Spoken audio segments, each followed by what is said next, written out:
Can't hear anything.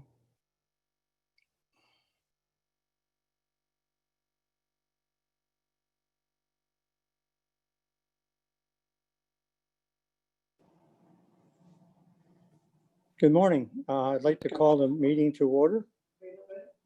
But we're just waiting till we go on live webcast, so it'll just be a minute or two.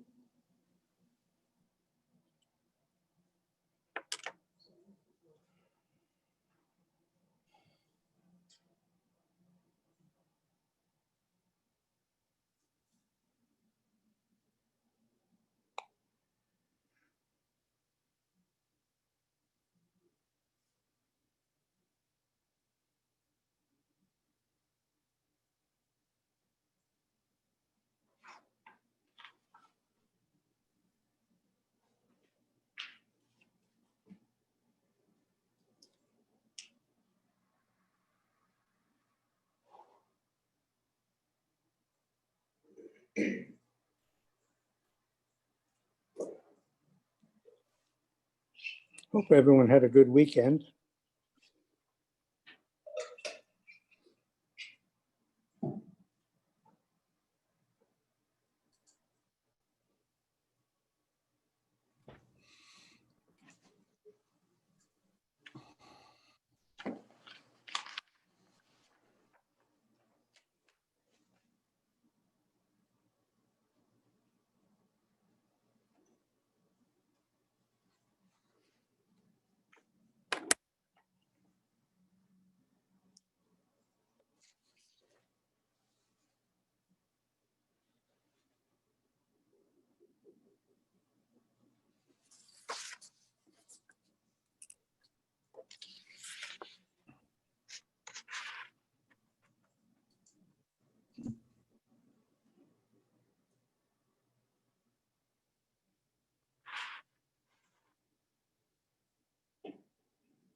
Okay, it should be going.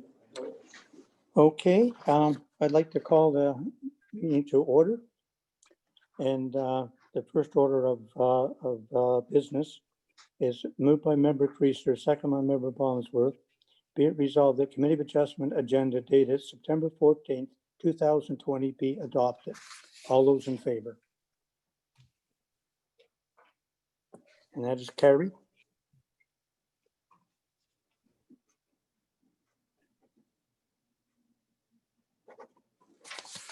Are there any declarations of conflict of interest? Seeing none. Okay, Andrea, would you like to? Did you want to adopt the minutes first? Okay, yeah, we can adopt the minutes first. And moved by Member Quinn, second by Member Creaser, be it resolved that the minutes dated August the 10th, 2020 be adopted and approved as circulated. Are there any questions or comments? All those in favor? And that is carried. Okay, Andrea, would you like to? Morning, everyone. Welcome. I'll just go through the procedures. Mine's off.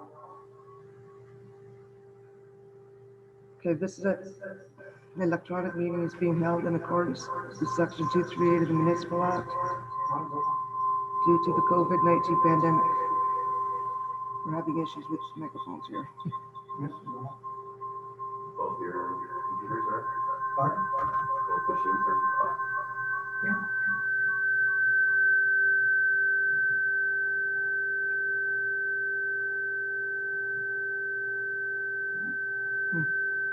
Just from here, I just got the agenda on Jamie, that one's on you. But even if you're not on Zoom, you gotta do the other machine. That's what the pickup is. Please bear with us. Yeah. Yeah, I'm on you. Yeah, this would be one of you. Even though you're not.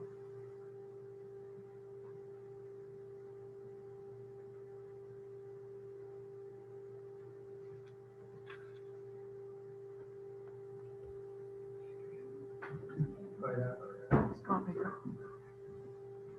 that better? I don't know. Let's see. That's still happening.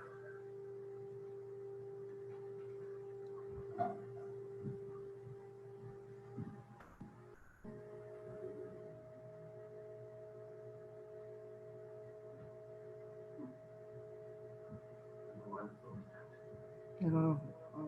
I'll speak quietly. All the members are present, being Chair Edwards, members Bosworth, Quinn, Reeser, and I'm sorry, Lisa Cozy Green is not in attendance. Are you sure the iPad is moving? Are you sure the iPad is moving? Again, please bear with us. Oh,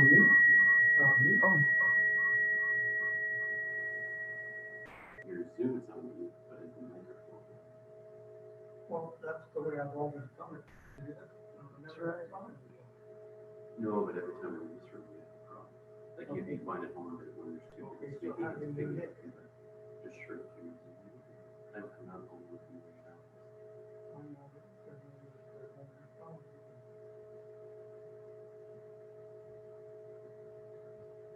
Yeah.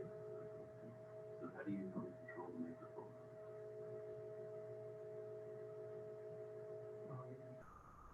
There we go. There you go. There we go. Sorry about that. No worries. And I'm down to staff present are Derek Hammond, CAO, David Pink, the Director of Development Services, Lori Forbes, Planning Assistant, Ryan Allen, our Manager of Planning, Bryce Sharp, Planner 2, Caitlin Walker, Planner 2, and I hope I haven't missed anyone. I'll just go to the regular procedures. Oh, I do declare that we have a quorum.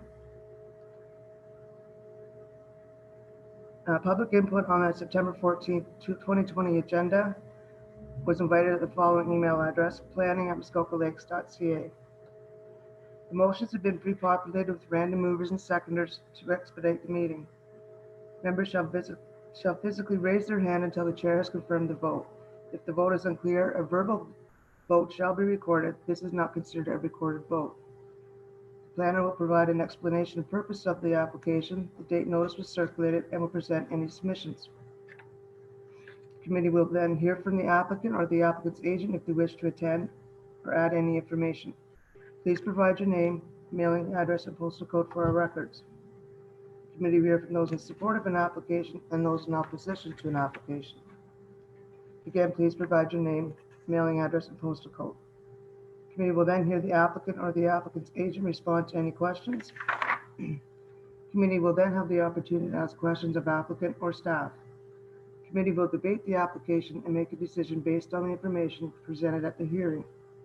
It must be noted the chair has a vote on each application and can participate in the discussion. There is a 20-day appeal period from the date of the decision. In the case of a minor variance application, a building permit is not available until after the appeal period and no appeals are received. When you present at the hearing, please provide us your name and mailing address. Any presentation is limited to 5 minutes unless otherwise permitted by the committee. Please note the resolutions are automatically written in the positive to assist in completing the decisions in a timely fashion as opposed to writing out each resolution. This does not in any way mean an application is going to be approved. Just one last thing, please take down the pink sign that was posted advertising this meeting. Thank you.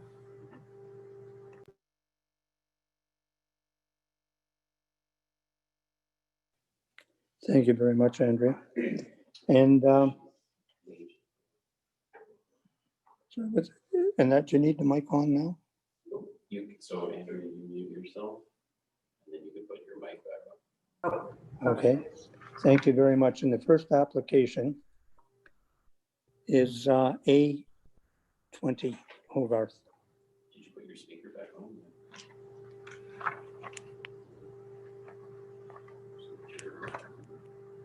I just got it on low.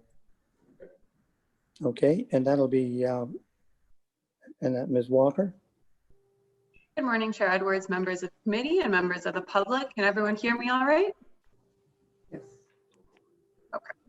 The first application to be heard is minor variance application A-20-20 in the name of Hogarth. The subject property is known municipally as 1063 Christie Point Road, Unit 7. I would direct committee's attention to the submitted site plan on page 35 of the agenda package. The purpose and effect of the application is summarized as follows. The applicant proposes to construct a new garage, a mudroom addition to the existing dwelling, and a first-story boathouse addition. The proposed structures will result in 10.4% lot coverage within 200 feet of the high water mark. The required coverage is 10%. The variance required is 0.4%. The proposed boathouse addition will result in a cumulative width of 54 feet. The maximum permitted cumulative width is 40 feet. The required variance is 14 feet. Notice of this public hearing under the Planning Act was circulated 18 days in advance, and 7 submissions have been received to date. The first submission is by Neil Donald, the Township's Chief Building Official. The Development Services Department has no Ontario Building Code objections. The second submission is by Ken Becking, the Township's Director of Public Works. The Public Works Department has no objection. The third submission is from Jill Dickey, a neighboring property owner. The submission is as follows. To Muskoka Lakes Council. Mr. Hogarth has shared with me his proposal for widening his boathouse at 1063 Christie Point, Unit 7. I have an interest in this proposal as I am a neighbor at 1063 Christie Point, Unit 1. I understand he requires approval from council to proceed. Alternatively, he could lengthen his boathouse, which would not require any approval as it would be permitted under the bylaws. I would much prefer the widening versus a lengthening of the boathouse in front of Mr. Hogarth's cottage, and hope you will take this into account.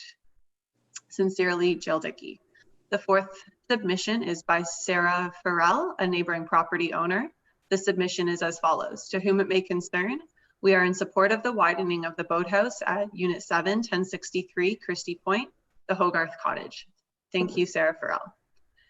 The fifth submission is from James White, who lives across the bay and is a neighboring property owner. The submission is as follows. To whom it may concern, I understand my neighbor, Chris Hogarth, is applying for a variance on his property to expand the boathouse.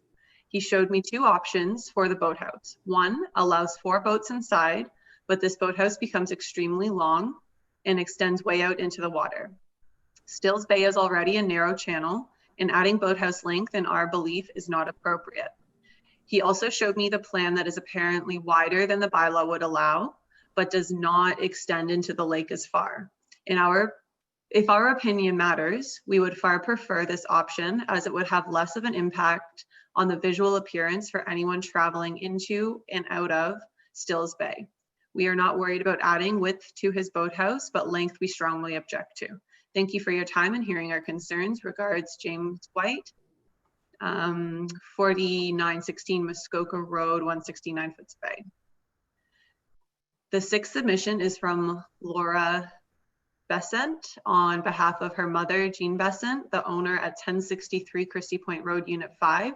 The submission is as follows. Communication with mom is challenging. Her landline is a mess and you cannot call her, but she is able to dial out. Email is a bit challenging for her sometimes. Nonetheless, I have managed to get from her. She is fine with the boathouse addition, but not the proposed new finger dock closest to your shared lot line. Thanks, Laura. The seventh submission is from Wayne Gibson, a neighboring property owner. The submission is as follows. Please find attached my comments and objections to the Hogarth request variance noted above. I am a neighbor of the Hogarth family in Stills Bay, Lake Joseph, and I feel I must address their request for a variance on their lakefront property. As the garage and mudroom additions comply with lot coverage and are well hidden from lake views, I have no objections to these 2 structures. However, I do have some concerns and strongly object to the proposed boathouse and dock additions. The township's official plan and zoning bylaw limit density and maximum frontage of boathouse and docks, and I believe we should abide by those bylaws. The Hogarth boathouse is already at the maximum permitted width and would greatly exceed any allowed variance with the proposed addition. Even if the raised sun deck were removed, the structure would still exceed maximum width of structures on the shoreline. Coupled with the proposed new docks, the existing non-conforming dock, and the approved but unbuilt dock addition, the built form would be very extensive and dominate the shoreline. I concur with staff and suggest that the shoreline structures be reduced. I would also like to be notified of the decision of the committee. Sincerely, Wayne Gibson. Staff have prepared a detailed report for committee's consideration. Staff have concerns and recommend that the shoreline structure width be reduced. Staff have no further comments at this time and are happy to answer any questions from the committee. Thank you.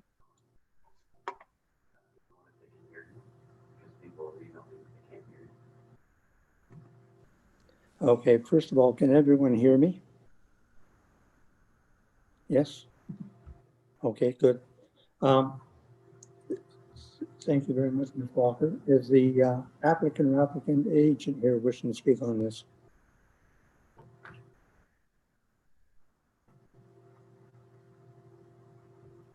Greg Cleveland there? No, I see a raised hand there. Eric Lund is coming. Eric Muntz. Eric Lawrence. That's the agent. Yes, Mr. Muntz?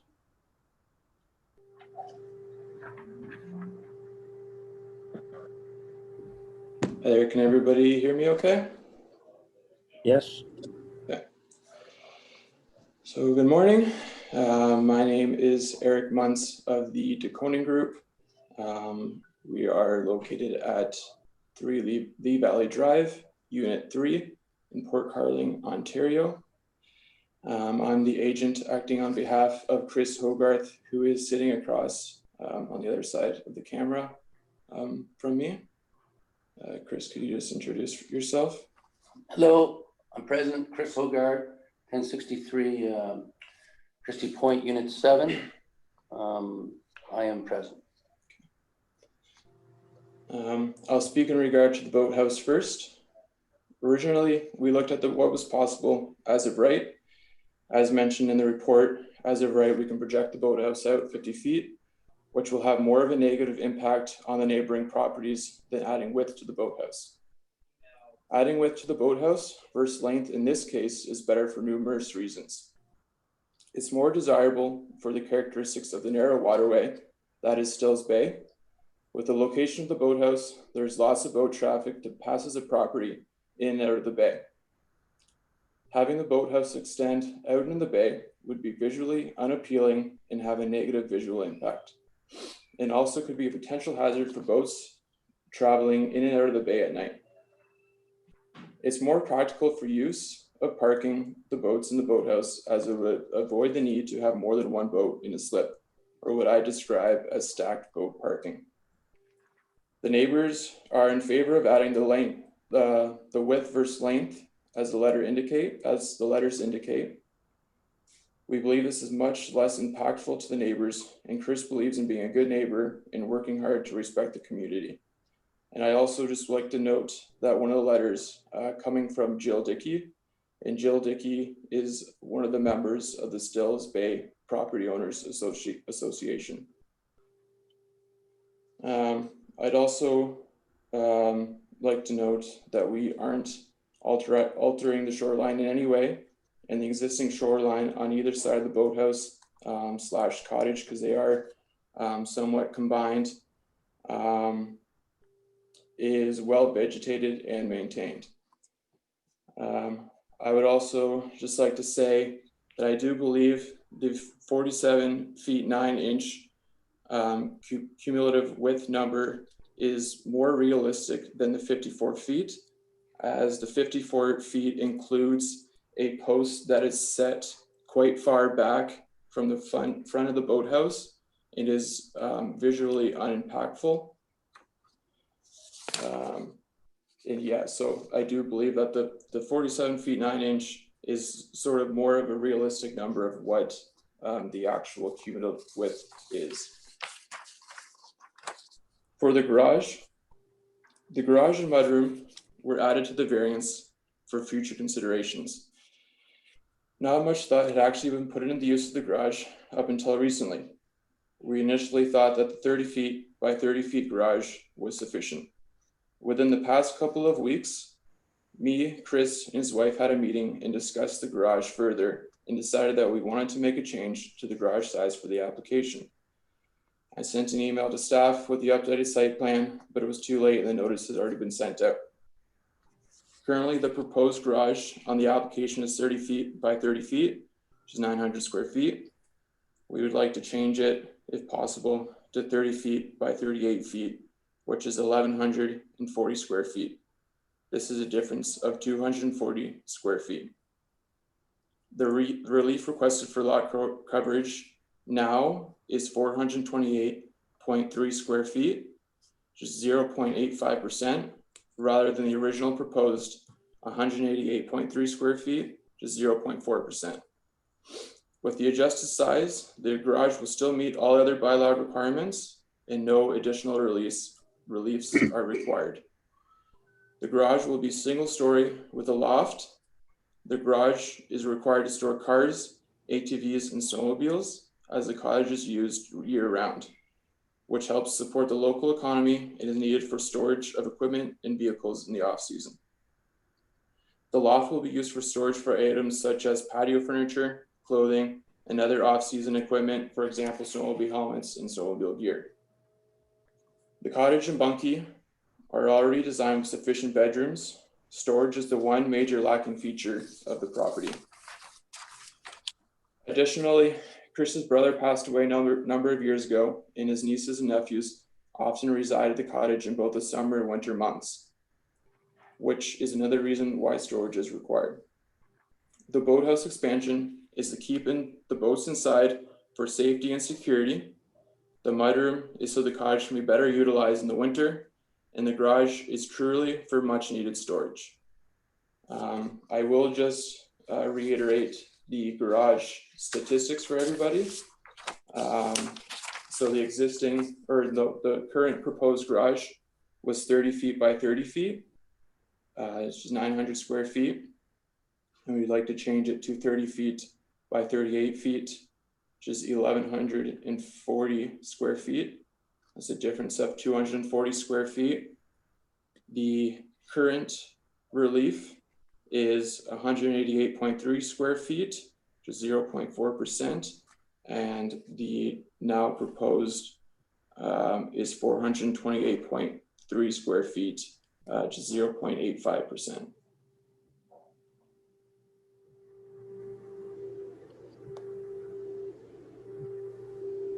And I'm happy to answer any questions.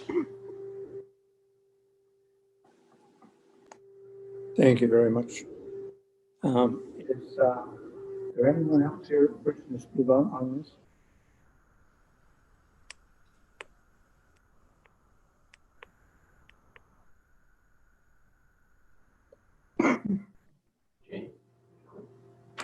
No? So there's no one for or against then. Thank you. Are there questions from the members?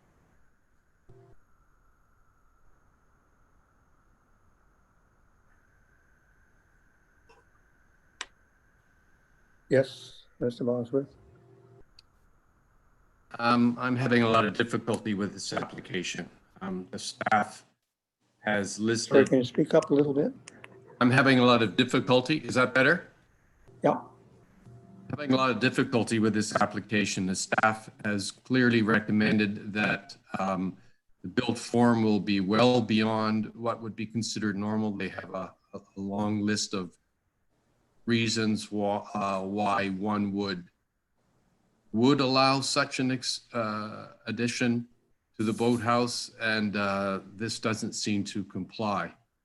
They are also extending the docks out further. I can't tell from the drawing how long the docks are, but they look to be approaching 66 feet, if I'm correct. Gonna get confirmation on that. They're not quite 66 feet. I'd say they're just a foot over 50 feet out. Very well. Although we have some neighbors in favor, we do have one neighbor who's certainly not in favor, and for reasons I tend to agree with. So I'm a little conflicted and would be interested in my other members' comments. Anyone else wish? Yes. And that member Creaser. Yeah, I have through the chair, I'd like to ask the staff on clarification on the difference of the width. I don't understand where they get the 54 from. Secondly, perhaps we need to send it around again with the proper numbers and a better description on how that 54 is achieved. I have no idea, but also the request to change the garage size would be an adjournment issue anyway. So I recommend we probably adjourn this item and clarify and recirculate.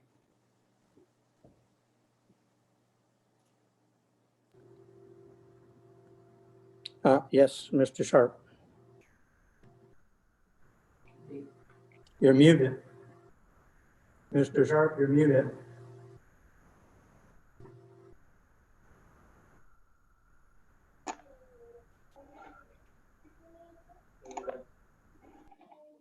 Hello, Mr. Sharp.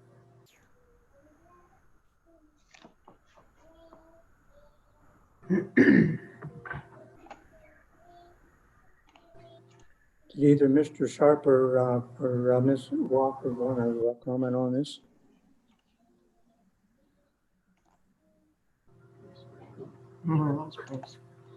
There it is. Yes, Mr. Sharp. I can. No. Okay, so just to provide some clarification, I direct committee's attention to the submitted site plan. There's an existing sun deck or a bump out, if you want to call it that, on the northwest side of the existing boathouse, and it contains a sun deck that's supported by posts. So in this case, we would take the measurement from the exterior posts across the full width, the opposite outside of the exterior wall. Case that is how we're arriving at the width measurement of 54 feet. We do apologize for any inconvenience that it's caused by stating a lesser width measurement in the public notice, but we have indicated in a report 54 feet as stated in the report. So I hope that that clarifies for committee the difference in the width measurement. Mr. Sharp, is that on land? Because I know the cottage is actually behind it.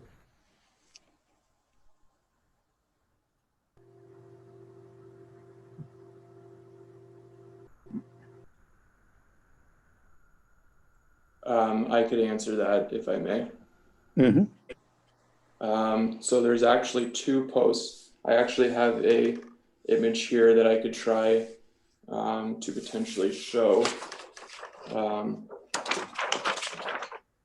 So there's one post here, which is on the dock, and there's a second post back here that supports this raised section of sun deck. And so this is the additional post that is being included in the width, which you can see. So part of it is on shore, and a very small portion of it is actually over water, and is quite set back quite far from the front of the boathouse as well.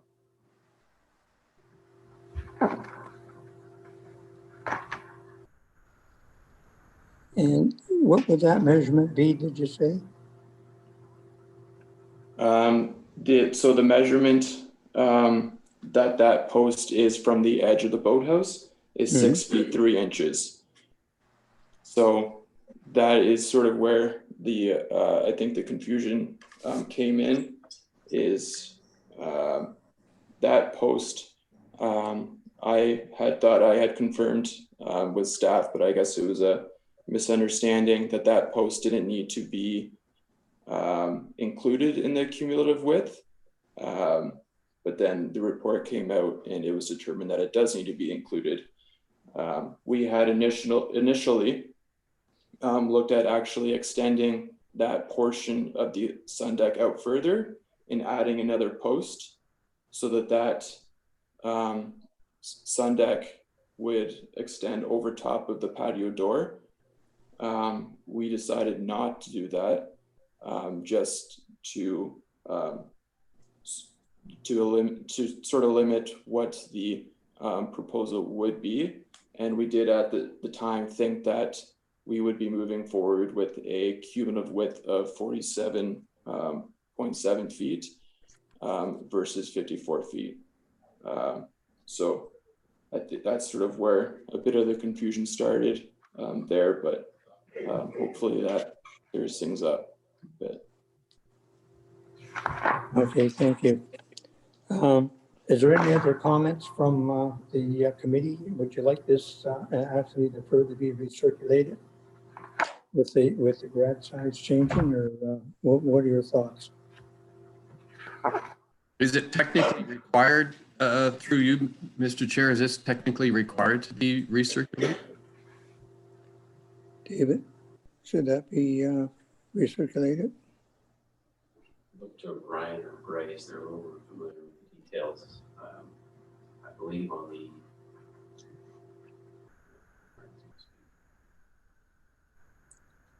Yes, Ryan, would you like to comment? Thank you. Thank you. Through you, Chair Edwards.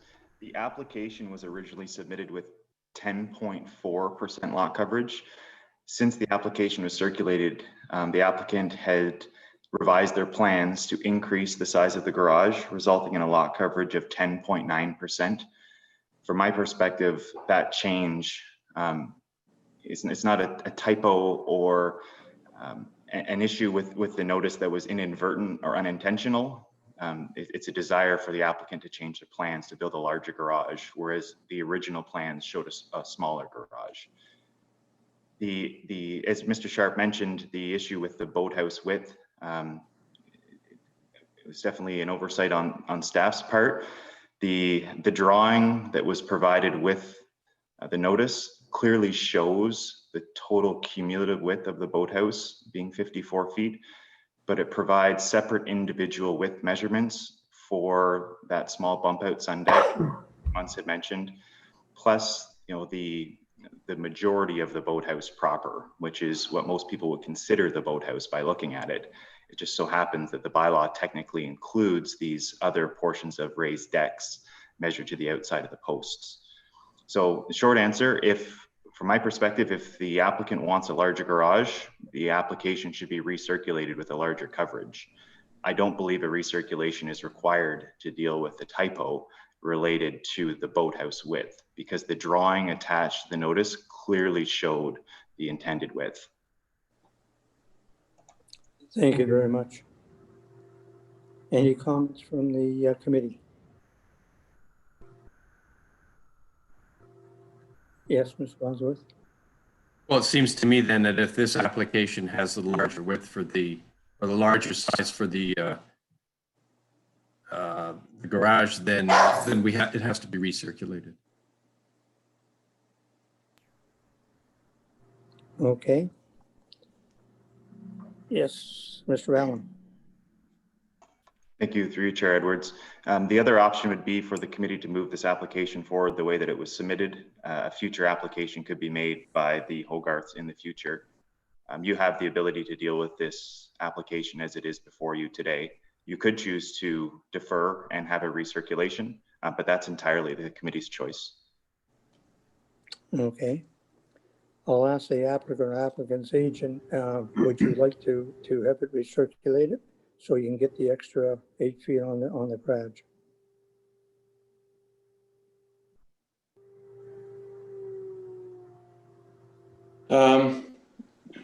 I do respect Ryan's input, and it is unfortunate just because this, to no one's fault other than COVID-19's, this hearing was meant to be heard back in either April or May. So to push it back further definitely isn't in our favor. But if that is the only option, or the options at this point, we would prefer to defer and I guess recirculate with the updated area. Okay, then I think we'll actually have it actually recirculated. Is that the will of the committee? Show me your hands. Yes? Yep. Okay. So we'll get it recirculated. Thank you very much.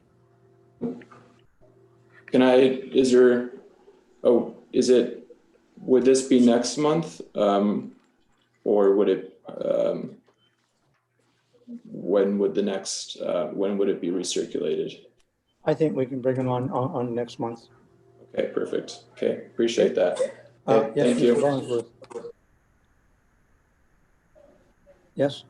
Through you, Chair, it might be useful for us to conclude on our position on the dock width, because if it's going to be recirculated and the committee has some strong feelings about the dock width, we perhaps should, pardon the dog, we should perhaps provide that to the applicant now, so when they resubmit, they would have our input on the dock width. I don't particularly like how wide this is. I would be happier if they took away the new proposed finger at the other end, because that enhances the built form on the shoreline and makes it quite a bit wider. So my compromise would be take away that extra finger and you can have the third slip. And that's kind of a halfway between the 2 or 3 or 4 neighbors who were in favor and the one neighbor who was against. But I don't understand. I think adding that extra dock is not in. It would be a good compromise to get us as close to the bylaw as possible. Okay. Any other comments on that? Is there any way to shrink that boathouse up a little bit? Anyway, you've heard the comments and you can look at it and see. Yes. I wasn't suggesting they shrink the boathouse. I was suggesting. No, but I was saying that as well. If they're looking, Sorry, at it, they can look at everything. Misinterpreted. Okay. Yes, Mr. Muntz. I'm sorry, I missed that. Was there a question added there, or am I just confirming whether or not I would be willing to remove that finger? Well, remove the finger off and see if you can get the boathouse. If there's any way you can get it more in compliance, it would be worth your while to have a good look at that, sir. Yeah. Okay. Yeah, we will definitely consider that. Is there any more feedback on the No, I think boathouse? that's it. Okay, sounds good. Okay, thank you very much. Okay, thank you, everyone. Okay.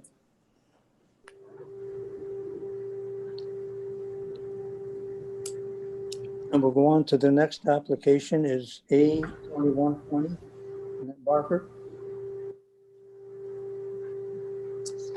Thank you, Chair Edwards. Can everyone hear me okay?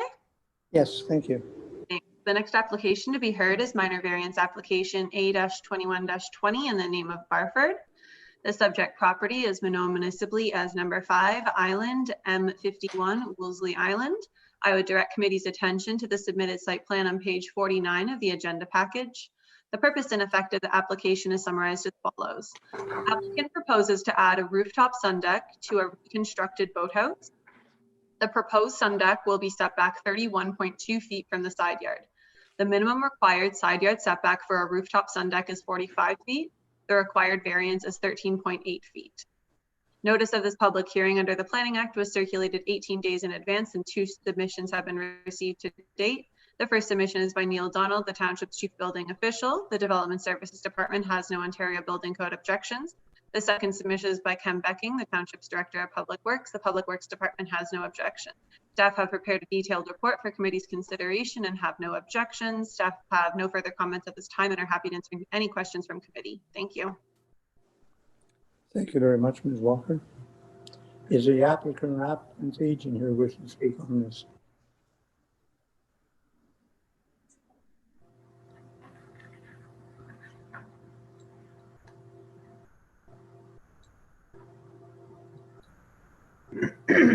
Okay.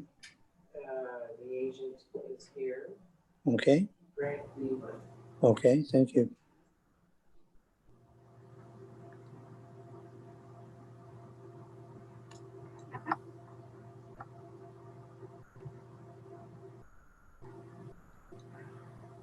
He's come in twice, eh? I saw that. Try this one.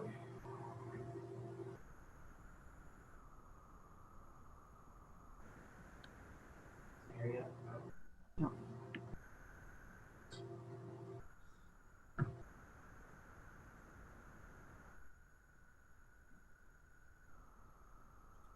We're just waiting for the agent to sign in.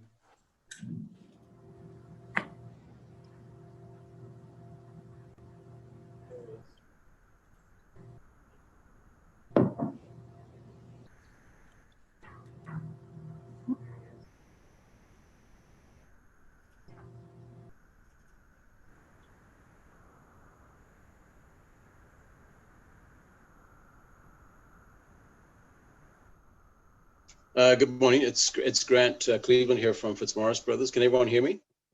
Yes. Great. I'm located at 21 Armstrong Street in Bracebridge, P1L1C1. I'm here to represent Mr. Barfoot. Yeah, so I'm just here to answer any questions you might have. Just one thing I wanted to mention is the neighboring property where the variance has been requested is owned by the applicant or the owner of the property. So he's obviously okay with the request.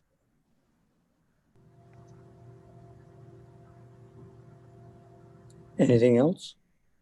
Nope, but I'm here to answer any questions you might have. Okay, and I have to ask, is there anyone wishing to speak in support or opposition to this application?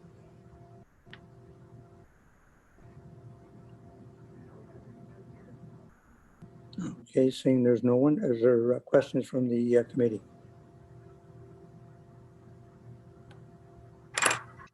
Seeing none, I'll read the resolution.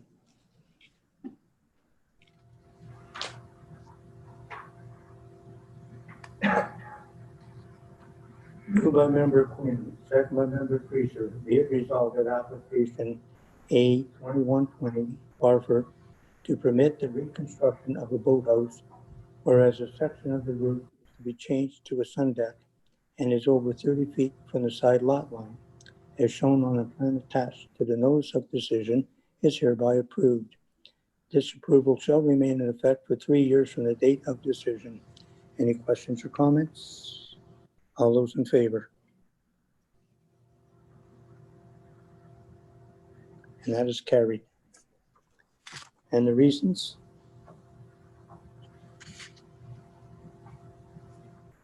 Chair, the sun deck could not be seen from the adjacent property, even if it was owned by a third party. So I don't think there's any impact to the neighbors. So it's meets the intent of the bylaw, if not the facts of it. Okay, thank you.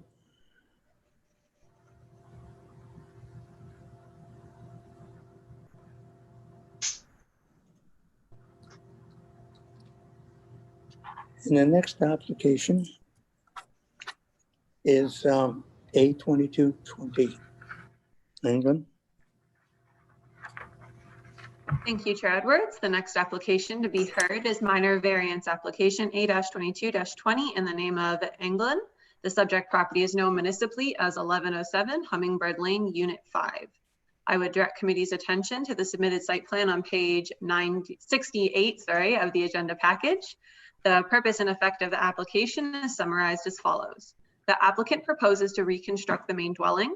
The proposed dwelling will be set back 18.1 feet from the exterior side yard and an unopened road allowance. The minimum setback from an unopened road allowance is 25 feet. The minimum exterior side yard setback is 30 feet. The required variances are 6.9 feet and 11.9 feet respectively. Notice of this public hearing under the Planning Act was circulated 18 days in advance and 2 submissions have been received to date. The first submission is by Neil Donald, the Township's Chief Building Official. The Development Services Department has no Ontario Building Code objections. The second submission is by Ken Becking, the Township's Director of Public Works. The Public Works Department has no objections. Staff have prepared a detailed report for committee's consideration and have no objections. Staff have no further comments and are happy to answer any questions from committee. Thank you. Thank you, Ms. Walker. Is the applicant and applicant's agent here wishing to speak on this? Agent Tracy Owen. Okay, thank you.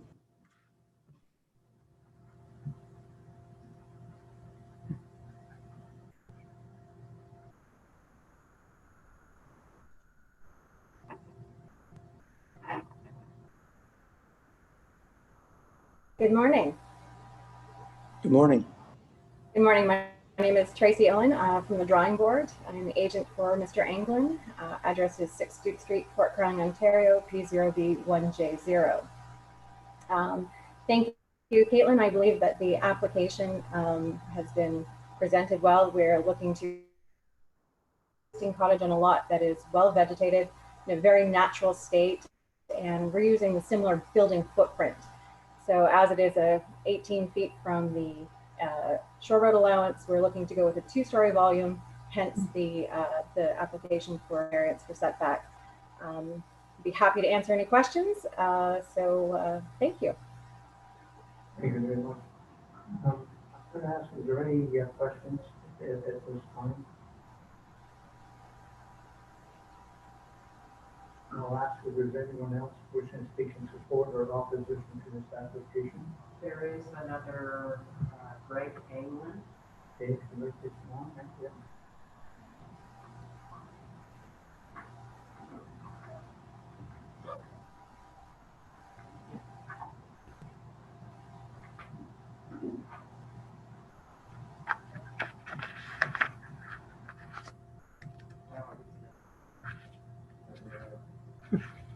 Good morning. I didn't raise my hand, but can speak to any questions if there are any. Thank you for hearing the application. Okay. Thank you very much. Are there any questions from the committee on this? And I'll ask once again, just to be clear, anyone here wishing to speak in support or opposition to this application, please notify us now. Okay.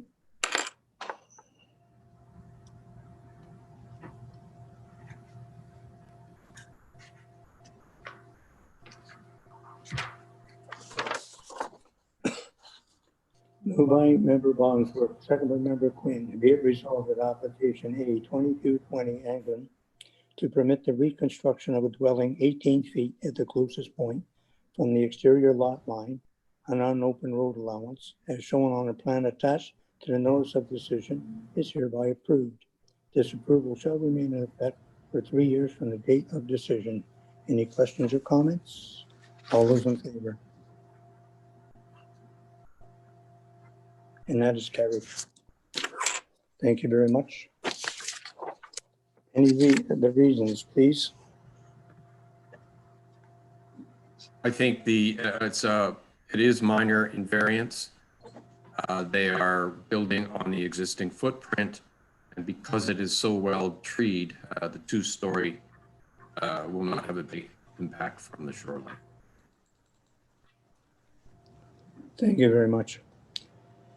And the next application is B2421.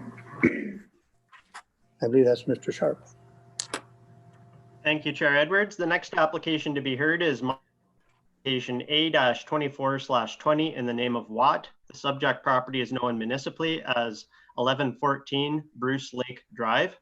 I would direct committee's attention to the submitted site plan on page 81 of the agenda package. The purpose and effect of the application is summarized as follows. The applicants wish to recognize existing. The maximum permitted lot coverage on the entire lot is 1 square feet or 8%. The proposed lot is 1,381.1 square feet or 8.8%.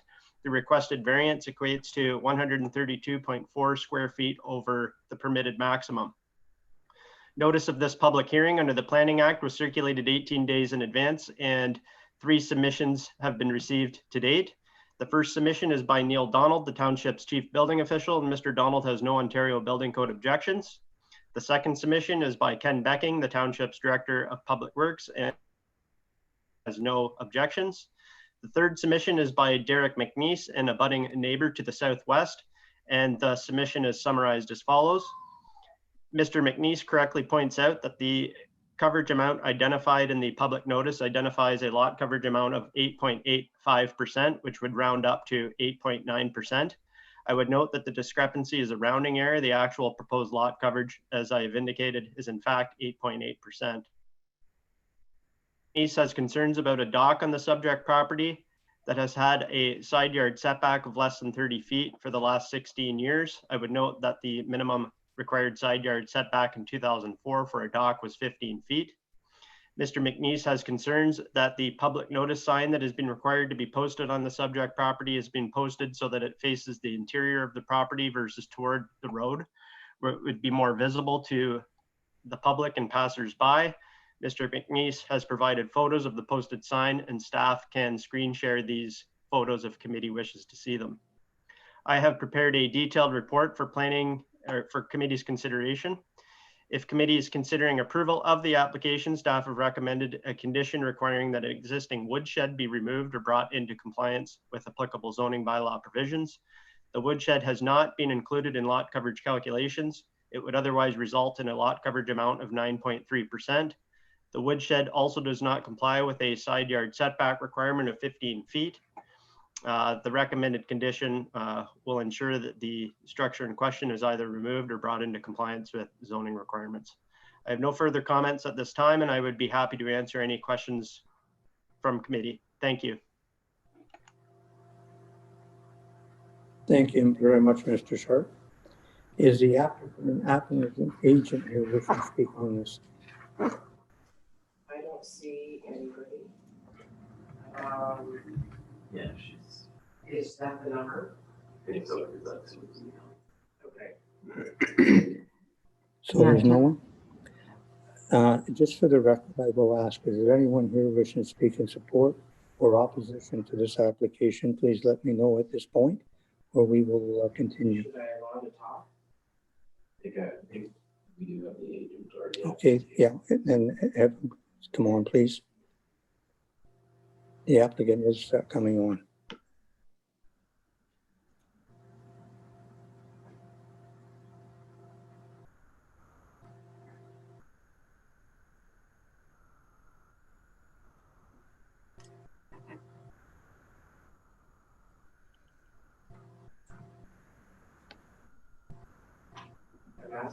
Hello.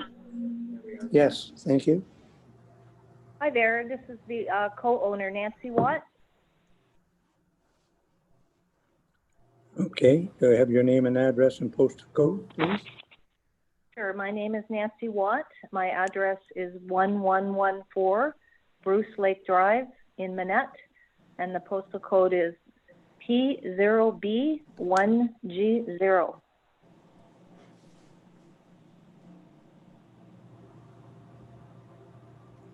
Okay, and would you like to say anything? I would like to give you a bit of background on this application. Originally, our minor variance application was for a small porch addition.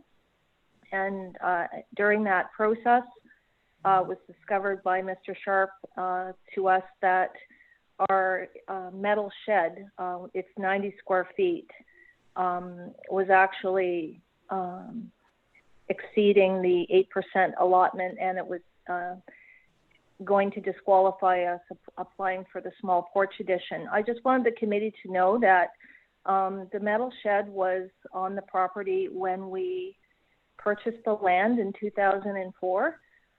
We applied for a building permit the same year. The shed was here when that permit was issued, and it was missed by our agent, Muskoka Lumber, when submitting for the building because it was a vacant piece of land.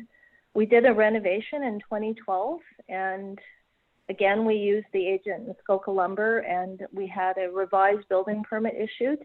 the shed was here on the property. At that time, it was missed a second time. And then there was also a minor error made during the building permit application where the township issued a building permit for the building as you see it as built, and it's exceeded the allowable amount, which was unknown to us until we made this minor variance application. So this shed has always been on the property. It's not new. It was just missed by various people, and being the lay people that we are, we weren't aware that having that shed noted was of any consequence to anyone until this minor variance application went in. And so that's all I have to say. Thank you very much. Thank you. Is there anyone else here wishing to speak in support or opposition to this application? Are there questions from the members? Is he there? There's a neighbor. Mm-hmm. Yes. Is there someone there? McNiece. Okay. I don't know. We're just waiting for someone to come on the line.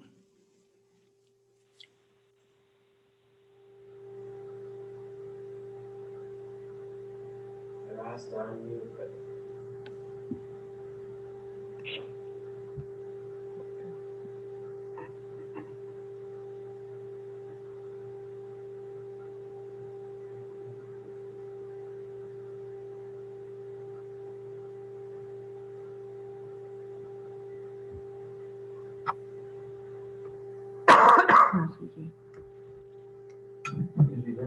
he is there, but he's not unmuting. Maybe he doesn't want to speak. Excuse me, if you would like to speak, Mr. McNiece, would you unmute?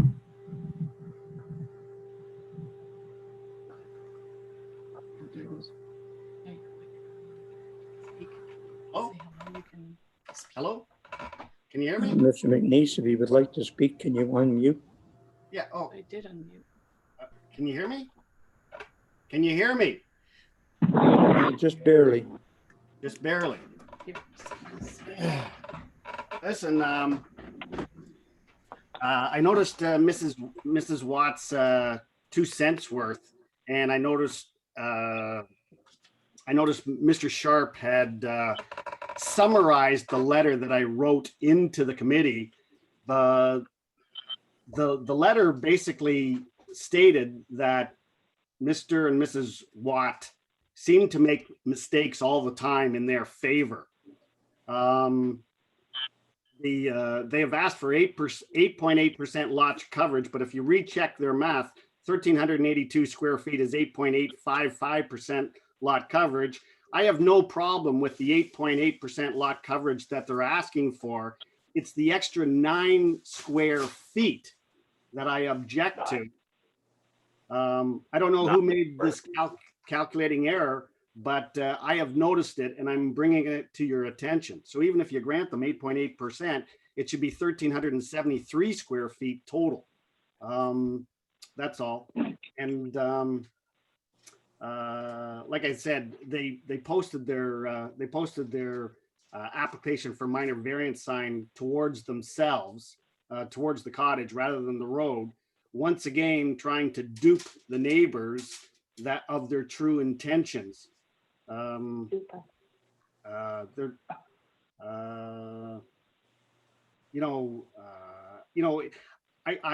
to say one last thing. I think it would be a shame to not grant them the 8.8% lot coverage, especially when they have already built it. However, I think a real good spanking is in order here since they already took the 8.8% 8 years ago. So since spankings are apparently frowned upon these days, I guess a good fine would suffice. I think in conclusion, it seems the Watts don't think the rules apply to them, just everyone else. Here is your chance to correct them. Thank you.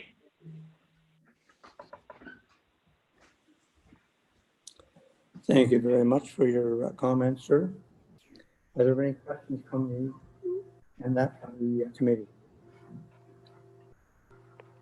I am concerned about the comment regarding the sign. I would like staff to comment on or show us pictures that have been shared. And otherwise, I don't have a problem with the overage of coverage.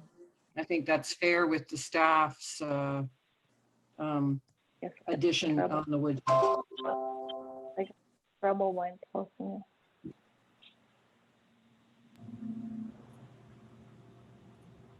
Mr. Sharp, would you show us the sign?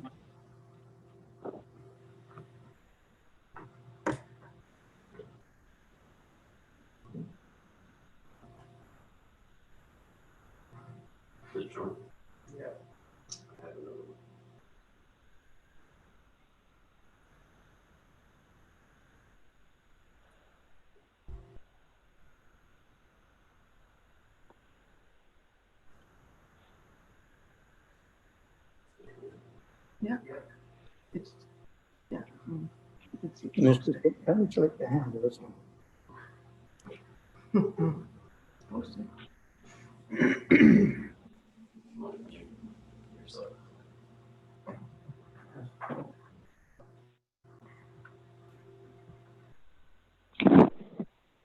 Thank you, committee.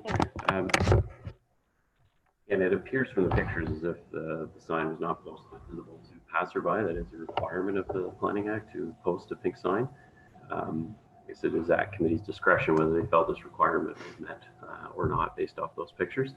As usual, pictures can be sometimes a little hard to tell from in person, but it does appear, the sign was pointed inwards on the property. I don't know if that was the case for the entire posting or just at that time. I'm not sure. Perhaps the applicant can speak further to the posting.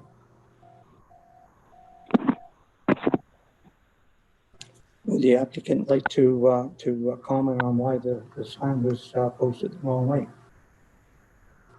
Hello, it's Nancy. Can you hear me? Hello? Yes. Sorry. Yeah, I posted the sign on a flag post. I don't know if you know what that is. It's a metal post that goes into the ground, something like you can see it in the picture. You can hang a flag from it. And unfortunately, it's been very windy in the past few days, and as you can attest to with the weather, and it does blow. We do correct it, but it keeps blowing back. So we don't have any other fixed post or anything to put that on. So perhaps that was a bad choice, and I apologize for that. But we do try to keep it facing the road, but oftentimes it blows. It just kind of pivots around in a circle. So the day Mr. McNiece happened to attend, perhaps that's what had happened. It's still posted, and as per usual, we'll just try to keep it facing the road until we're authorized to remove it.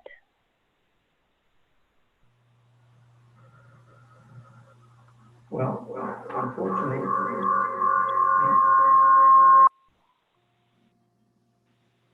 unfortunately, it does say you have to have it and that posted and make it visible, and that's up to you.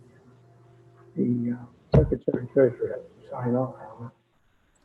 And I think what we'll do is we'll defer this one so you can actually put it up. And have it I'm sorry. I'm very sorry. I can't hear you. I'm sorry. There you What go. I'm You're a little saying louder now. is we are going to adjourn this and let you post the sign so that all your members can see it. No problem. Because it does say that it must be posted, and it must be posted and visible. And well, we'll try to fix the post better for your needs. I apologize again. It wasn't done intentionally. We're not trying to hide anything, and so we'll try to fix it. I apologize. Okay. Yes. Did I just say, you'd need a wood stake, like an election sign used to be. Wood stakes is what we use all the time. Well, I'm sure we can correct the problem with what we're using now. It's just a matter of fixing it into a permanent position versus letting it be susceptible to weather. So I will try to get on that this morning, as soon as we hang up from you. I would say that, and that member Teresa's right, I would get a stake or 2 stakes and make sure it's poked No to the right, problem. because if it comes back again and it's not, then the consequences will turn it down. You'll have to reapply. Thank you, sir. Thank you.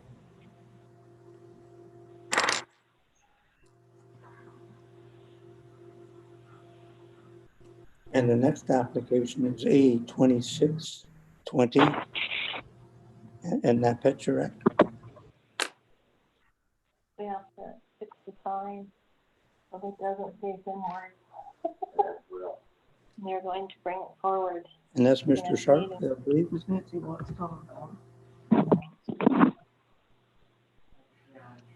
Thank you, Chair Edwards. The next application to be A-26/20 in the name of John and Valerie Petracek, trustees. The property is known municipally as 4028 Muskoka Road 118 West, unit number 2. I would direct committee's attention to and drawings beginning on page 97 of the agenda package. The purpose and effect of the application is summarized as follows. The applicants are a new dwelling. The maximum permitted dwelling height is 35 feet. A portion of the dwelling is to be 42.2 feet in height. The requested variance equates to 7.2 feet over the permitted height maximum. Notice of this public hearing under the Planning Act was circulated 18 days in advance, and 2 submissions have been received to date. The first submission is by Neil Donald, the township's chief building official, and Mr. Donald has no Ontario Building Code objections. The second submission is by Ken Becking, the township's director of public works, and Mr. Becking has no objections. I have prepared a detailed report for committee's consideration and have no objections.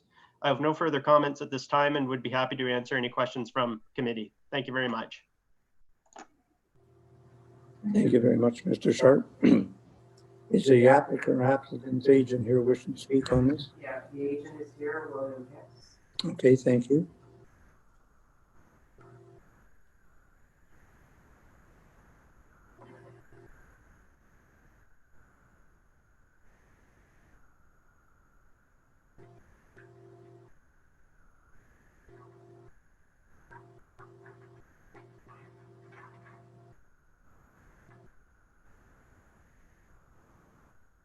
Good morning. Can you hear me? Yes. Hello, it's William Hicks with Hicks Design Studios. The address is 295 Robinson Street, Suite 200, Oakville, L6J1G7.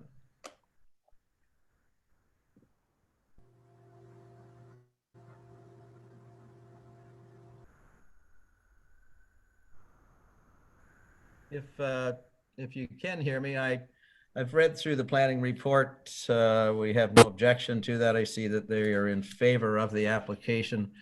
There are only 2 small sections of the roof that actually exceed the permitted height. And the cottage is literally invisible from the lake because of a 30-meter tree buffer zone that was part of a previous severance application quite a number of years ago, which has been maintained. And I think simply I'm open for any questions. There was a package sent through to Bryce that showed some drawings. Happy to refer to those if you would like to go through them or have any questions on it.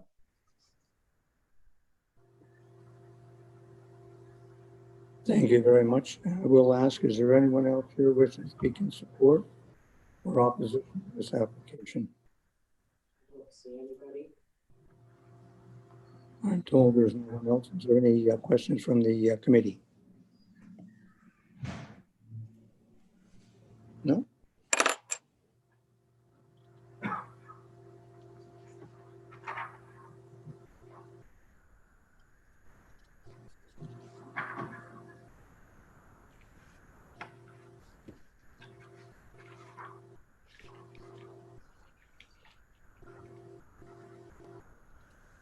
Okay. Moved by member, second by member Wadsworth. Be it resolved that application A 2620 to permit the construction of a dwelling or a portion is to be 42.2 feet in height, as shown on a plan attached to the notice of decision, is hereby approved. This approval will remain in effect for 3 years from the date of decision. Any questions or comments? All those in favor? And that is carried. Thank you, Mr. Chairman. Members? And reasons? It's a well-treed lot, good buffer, and the measures for the site plan process. Okay. You get a break. Good staff report. And the next application is A 2721. And that's Ms. Walker, I believe. Yes, it is. Thank you, Chair Edwards. The next application to be heard is minor variance application A-27-20 in the name of Warren. The subject property is known municipally as 20 Island M22, Masadaska Island, Lake Muskoka. I would direct committee's attention to the submitted site plan on page 116 of the agenda package. The purpose and effect of the application is summarized as follows. The applicant proposes to construct a new boathouse. The proposed boathouse will have a first story length of 60 feet and a second story length of 48.5 feet. The maximum required boathouse length is 50 feet for a first story and 35 feet for a second story. The variances required are 10 feet and 13.5 feet respectively. Notice of this public hearing under the Planning Act was circulated 18 days in advance, and 9 submissions have been received to date.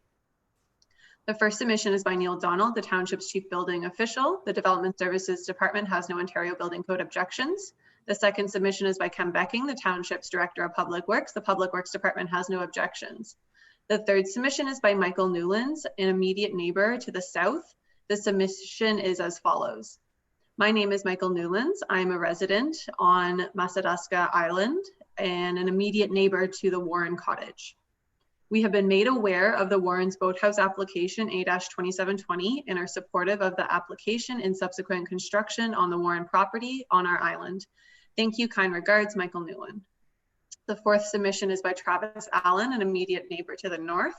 The submission is as follows. My name is Travis Allen. I'm a fellow resident on Muscatassa Island. I have been made aware of the Warren's boathouse application and I'm supportive of the application and subsequent construction on the Warren property on our island. Regards, Travis Allen. The fifth submission is Dennis Sloan and Janine Waite, fellow residents on Muscatassa Island. The submission is as follows. My name is Dennis Sloan and my spouse is Janine Waite. We are fellow residents on Muscatassa Island. We're 2 doors over. We have been made aware of the Warren's boathouse application and are supportive of the application and subsequent construction on the Warren property on our island. Thank you, kind regards, Dennis Sloan and Janine Waite. The sixth submission is from Ian and Kathleen Baker, fellow residents on Muscatassa Island. The submission is as follows. We are fellow residents and have been made aware of the Warren's boathouse application and are supportive of the application and subsequent construction on the Warren property. Respectfully, Ian and Christine, Kathleen Baker. The seventh submission is from Eileen Varden, a fellow resident on Muscatassa Island. The submission is as follows. I am a fellow resident on the island and have been made aware of the Warren's boathouse application and are supportive of the application and subsequent construction on the Warren property.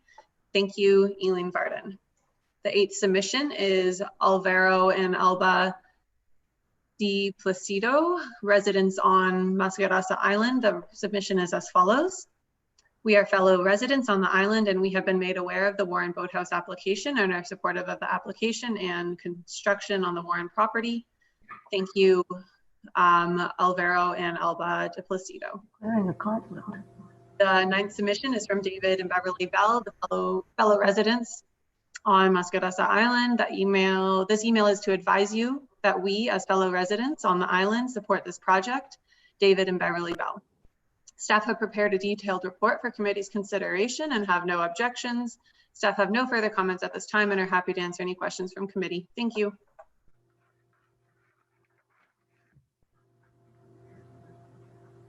Thank you very much, Barton.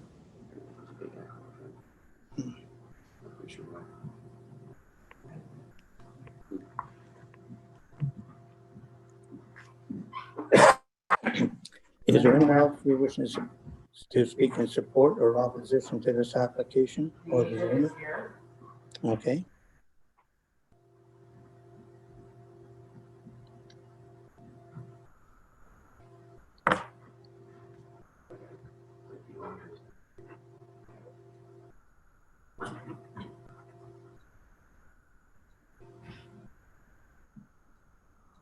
Good morning. Can you hear me? Yes.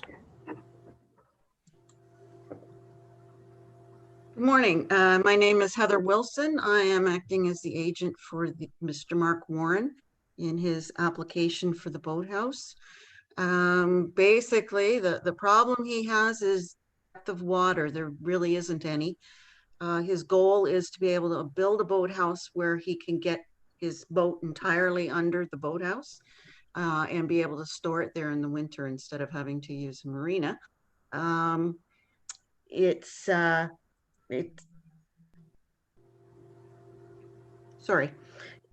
boathouse does have to go out another 10 feet, but it's tucked into a bit of a bay there and really shouldn't be a problem for anybody boating by. And I thank you all for your consideration in this application. Thank you.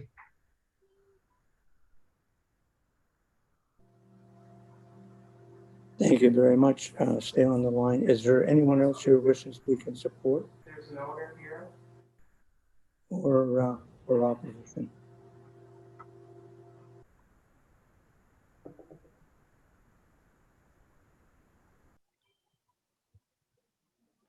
Is there anyone else there, Jane? Yeah. Okay.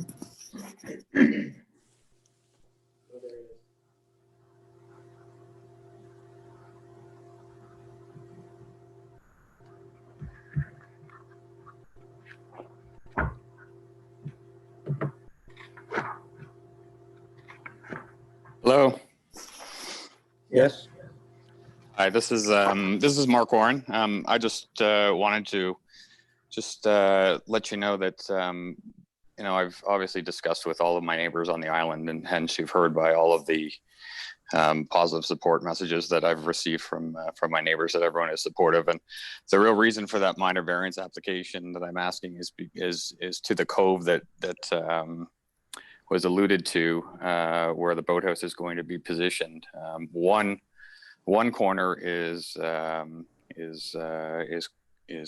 within regulations, but the other corner, because of the nature of the land, sort of arcing in, makes the request for the variance. So I just wanted to clarify that point, and thank you all for your consideration. Thank you very much. Other questions from the members? Yes. I'm just curious. Excuse me, just curious, what color will it be painted? It will be painted a very dark blue gray to match the existing color of the cottage. Thank you. Any other questions?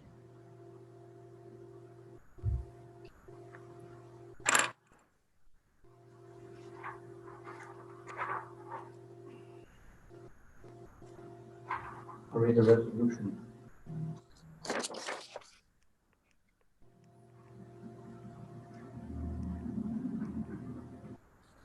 Moved by member Bollingsworth, second by member Priester.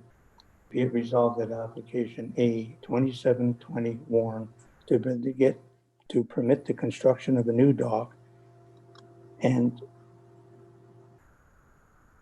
second-story boathouse with a sleeping cabin on the second floor, with the following variances being granted.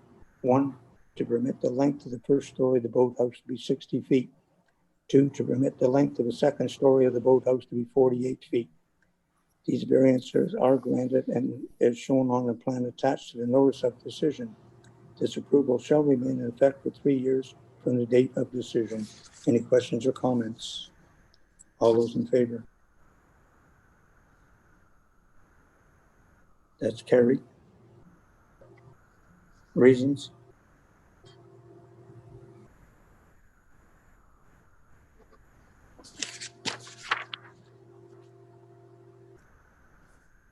I I think the reason for the request was very reasonable in that they've got shallow water and you have to be sympathetic in those cases. Also, neighbor support. We have a break, Alan. Okay, thank you very much. We have a break, Alan. We have that little break, or? Yeah, we're just going to take a 5-minute comfort break. Thank you.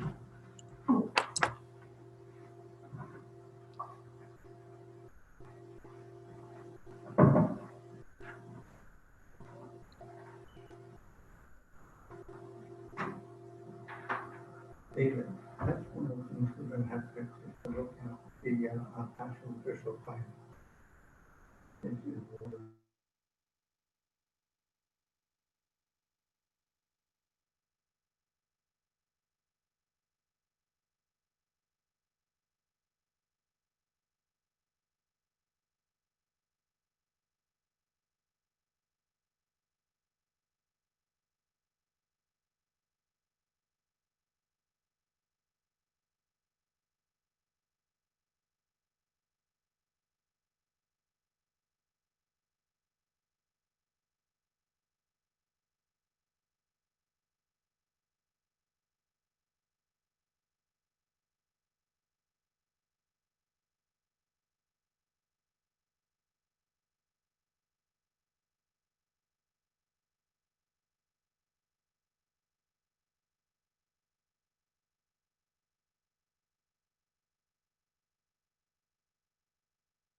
Okay, is everyone back now?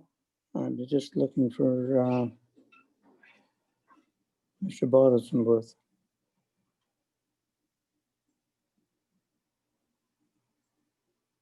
There we go.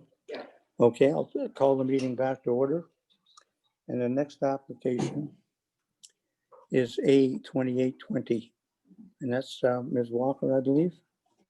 Yes, it is. Thank you, Chair Edwards. The next application to be heard is minor variance application A-28-20 in the name of Skipinker. The subject property is known municipally as 1075 Packers Bay Road. I would direct committee's attention to the submitted site plan on page 136 of the agenda package. The applicant also wishes to share some additional renderings with the committee. Those illustrations will be screen shared now if we can do that. The purpose and effect of the application is summarized as follows. Sorry. The applicant proposes to construct an addition to the dwelling. The proposed dwelling will result in a lot coverage of 11%. The maximum lot coverage permitted is 10%.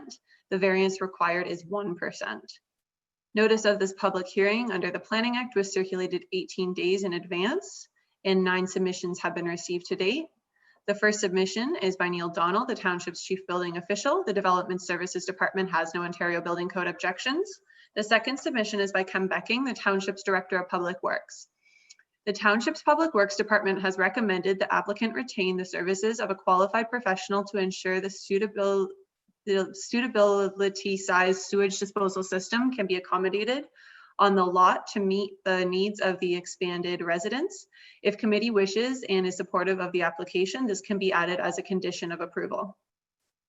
The third submission is by Bruce Clark, a local property owner. The submission is as follows. As neighbors of the property, we are writing concerning the proposed amendment to allow 10.9% lot coverage on the Skipinker property. We wish to support this request for lot coverage. Our understanding is that the additional space is required to allow for growth within the family use and creating a more COVID-friendly cottage. We also understand the addition will be in keeping with the existing cottage, which is outdoor lighting friendly. The proposed addition fits well to the site and will not impact the enjoyment of our property. We look directly at it, and it is the only property along that shore that does not have excessive lighting. The Skipinker family have been longstanding residents in this area of East Bay, having owned this cottage for over 17 years. Their approach to development on the property has been respectful to the environment, and they maintain a well-treed lot and limited outdoor lighting. Respectfully submitted, Bruce Clark. The fourth submission is by Doug Clark, a local property owner. The submission is as follows. As neighbors of the property, we are writing concerning the proposed amendment to allow 10.9% lot coverage on the Skipinker property.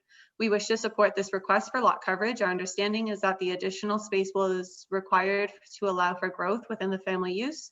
We also understand that the addition will be in keeping with the existing cottage. The proposed addition fits well into the site and will not impact the enjoyment of our property. The Skipinker family have been longstanding residents in this area of East Bay, having owned this cottage for over 17 years. Their approach to development on this property has been respectful to the environment, and they maintain a well-treed lot. Respectfully submitted, Doug Clark. The fifth submission is by Tracy Sandler and Kenneth Harlan, the immediate neighbors to the west. The submission is as follows. As neighbors of the property, we are writing concerning the proposed amendment to allow for 10.9% lot coverage on the Skipinker property. We wish to support this request for lot coverage. Our understanding is that the additional space is required to allow for growth within the family use, and we understand that the addition will be in keeping with the existing cottage. The proposed addition fits well to the site and will not impact the enjoyment of our property. The Skipinker family have been longstanding residents in this area of East Bay, having owned this cottage for 17 years. Their approach to development on this property has been respectful to the environment, and they maintain a well-treed lot. Respectfully submitted, Tracy Sandler and Kenneth Herlin. The sixth submission is by Paul Mintz, a neighboring property owner. The submission is as follows. As neighbors of the property, we are writing concerning the proposed amendment to allow 10.9% lot coverage on the Skipinker property. We wish to support this request for lot coverage. Our understanding is that additional space is required to allow for growth within the family use. We also understand that the addition will be in keeping with the existing cottage. The proposed addition fits well to the site and will not impact the enjoyment of our property. The Skapinker family have been longstanding residents in this area of East Bay, having owned this cottage for over 17 years. Their approach to development on this property has been respectful to the environment, and they maintain a well-treed lot. Respectfully submitted, Paul Mintz, 1025 Packers Bay Road, Unit 12. The seventh submission is by Sari Safer, a local property owner. The submission is as follows. As neighbors of the property, we are writing concerning the proposed amendment to allow 10.9% lot coverage on this Skapinker property. We wish to support this request for lot coverage. Our understanding is that additional space is required to allow for growth within the family use. We also understand that the addition is in keeping with the existing cottage. The proposed addition fits well to the site and will not impact the enjoyment of our property. The Skapinker family have been longstanding residents in this area of East Bay, having owned this cottage for over 17 years. Their approach to development on this property has been respectful to the environment, and they maintain a well-treed lot. Respectfully submitted, Sari Safer. The eighth submission from M. Schaefer, a neighboring property owner, and the submission is as follows. As neighbors of the property, we are writing concerning the proposed amendment to allow for a 10.9% lot coverage to this Skapinker property. We wish to support this request for lot coverage. Our understanding is that additional space is required to allow for growth within the family use. We also understand that the addition will be in keeping with the existing cottage. The proposed addition fits well to the site and will not impact the enjoyment of our property. The Skapinker family have been longstanding residents in this area of East Bay, having owned this property for over 17 years. Their approach to development on this property has been respectful to the environment, and they maintain a well-treed lot. Respectfully submitted, M. Schaefer, 1041 Packers Bay Road.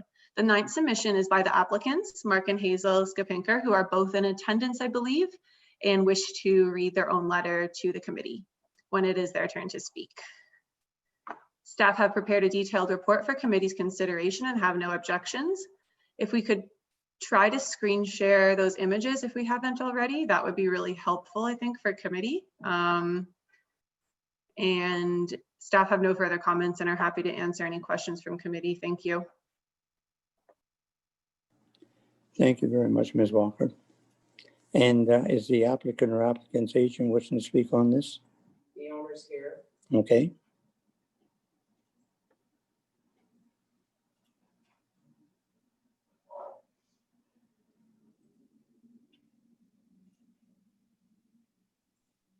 Good morning, Chair Edwards and members of the committee. Thank you for giving us the opportunity to attend today's meeting. We are Mark and Hazel Skapinker.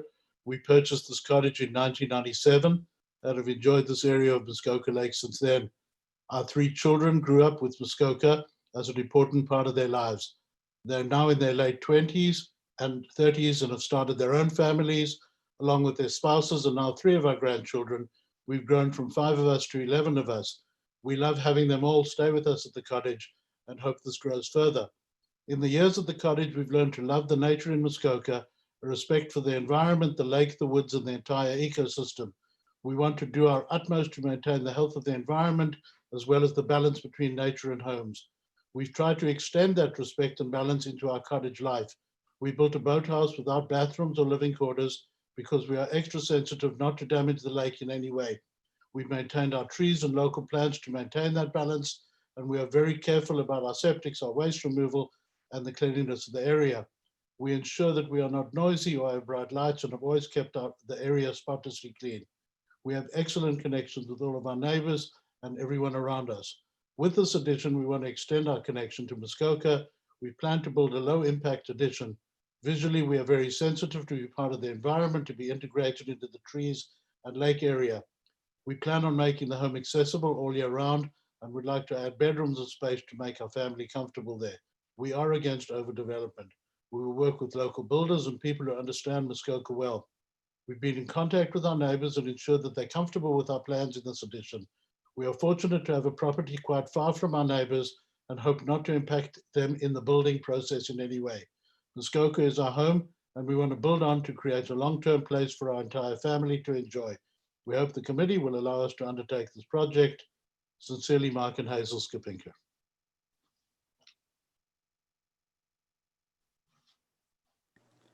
Thank you very much. Now I have to ask, is there anyone else here wishing to speak in support of this application or even speaking in opposition to this application? Ian McLaren is coming in. Okay, So we have another speaker coming in.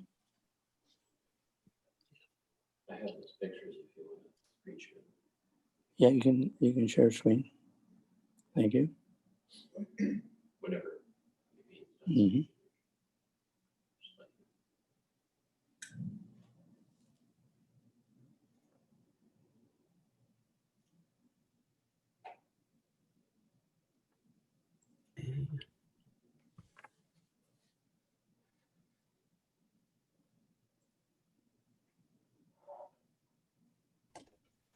Can you hear me now?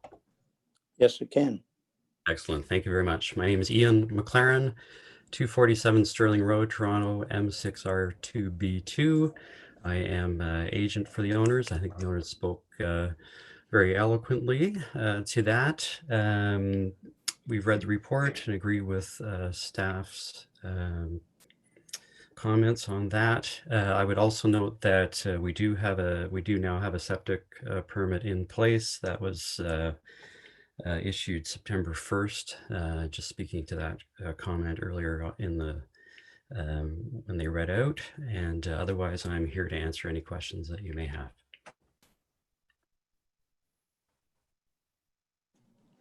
Thank you very much. And I have to ask again, is there anyone here wishing to speak in support or opposition to this application? Anyone else online, Jane? Okay. Someone else coming on?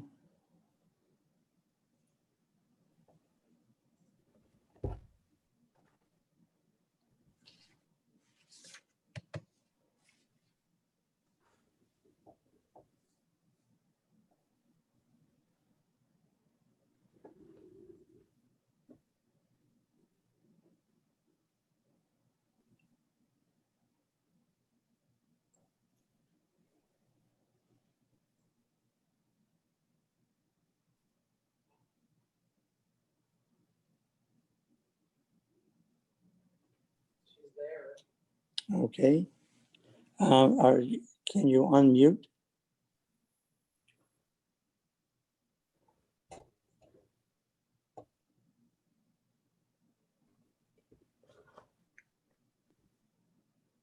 Hello, would you like to speak?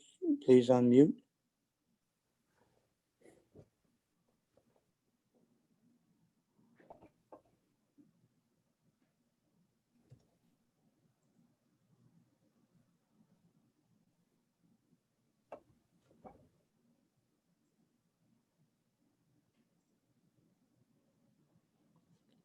Hello, is there anyone there?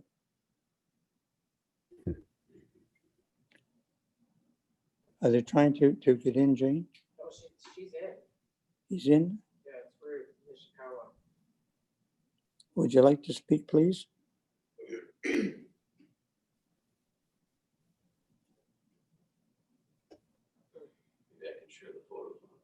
Yeah, share the photos, please. We're just going to share the photos and wait for the person to unmute.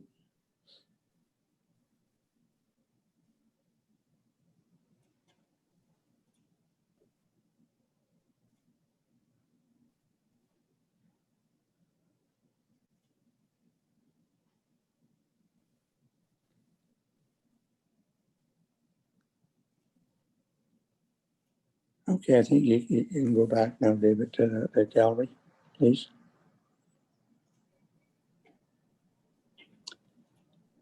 Okay, well, the person hasn't unmuted. Are there any questions from the members? Seeing none, I'll read the resolution. Moved by Member Creaser, and second by Member Quinn. Be it resolved that application A 2820 Spinker to permit the construction of additions to an existing dwelling, which will result in a lot coverage of 4,066 square feet, or 11% of the entire lot, as shown on a plan attached to the notice of decision, is hereby approved. This approval shall remain in effect for 3 years from the date of decision. Any questions or comments? All those in favor? That is carried. Thank you, Chair Edwards and members of the committee.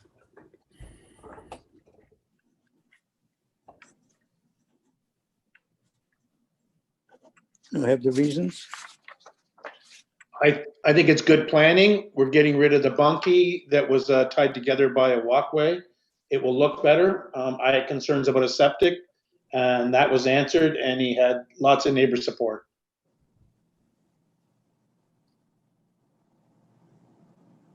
I agree with those comments. Excellent. And the next application is A 2920 Wayland. Thank you, Chair Edwards. The next application to be heard is minor variance application A29-20 in the name of Wayland.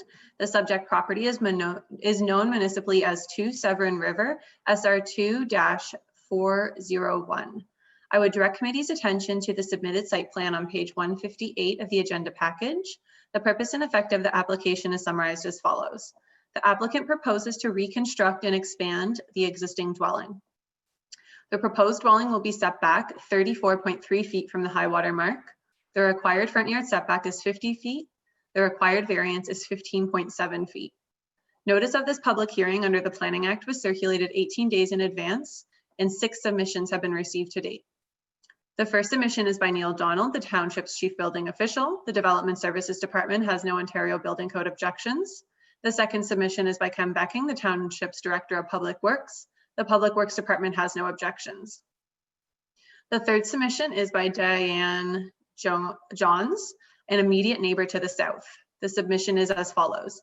Dear Secretary Treasurer, I have no objections to this minor variance request.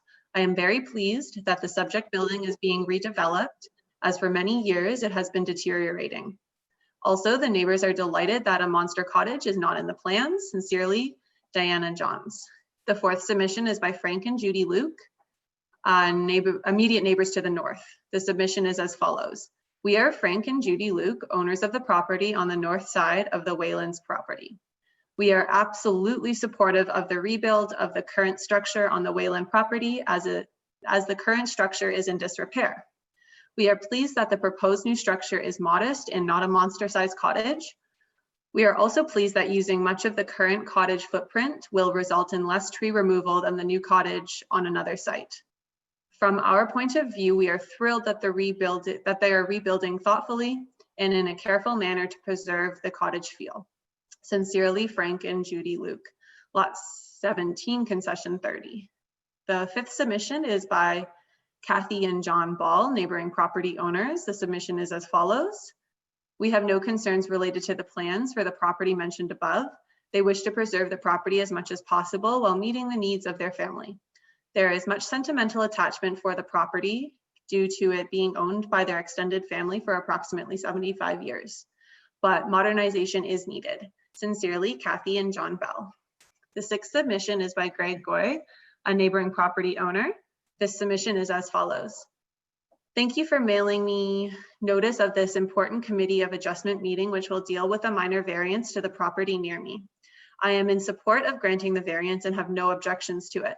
Replacing old worn out cabins with modern, energy efficient, more livable homes will help make our local community within Muskoka Lake stronger and more sustainable for both family and the environment.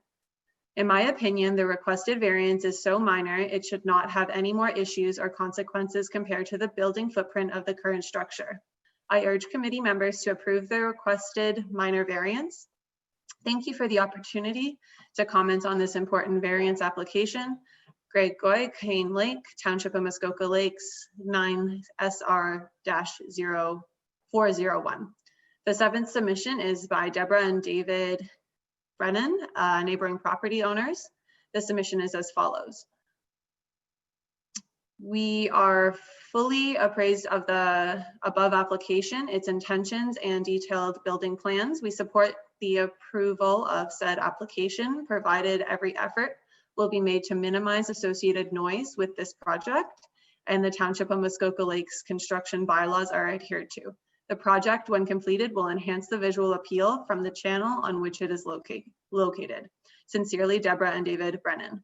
Staff have prepared a detailed report for committee's consideration and have no objections. Staff have no further comments at this time and are happy to answer any questions from committee. Thank you. Thank you very much, Ms. Walker.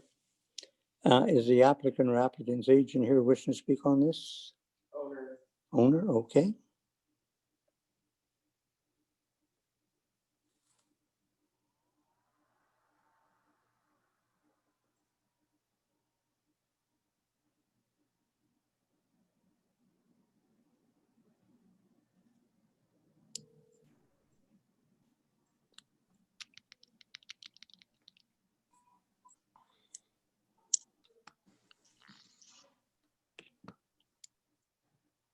This is Jeremy Wayland, co-applicant. I'm at 34 Government Road in Toronto, M8X1V9.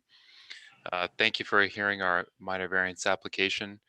I think that it was well summarized by the letters of support that were received. We are proposing to rebuild a sub-rate structure. This was an old sleeping cabin that had an addition put onto it, originally built in 1935 and an addition put on in 1959.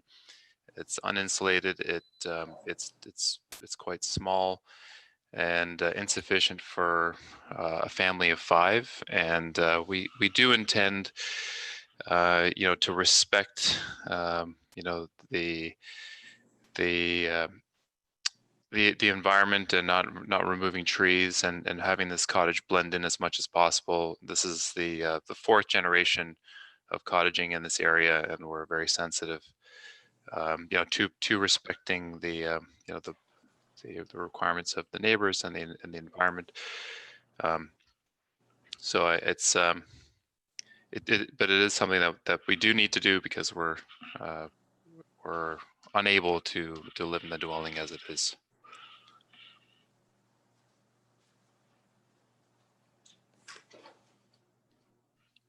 Thank you very much.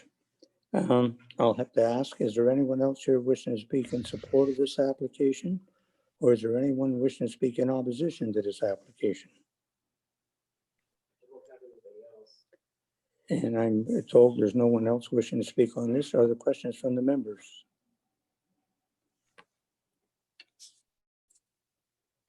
Seeing none. Moved by member Quinn, second by member Creaser. Be it resolved that application A 2920 Wayland to permit the construction of a new dwelling 34 feet at the closest point from the high water mark, as shown on the plan attached to the notice of decision, is hereby approved. This approval shall remain in effect for 3 years from the date of decision. Any questions or comments? All those in favor? That is carried. And the reasons. I think there was an excellent staff report on this, neighbor support. And I was recently down on the Severn River boating, and I noticed a lot of these smaller, older cottages, and this is very much in character for the area. I support it. Thank you very much. And then we have some other application we're looking at, A0120.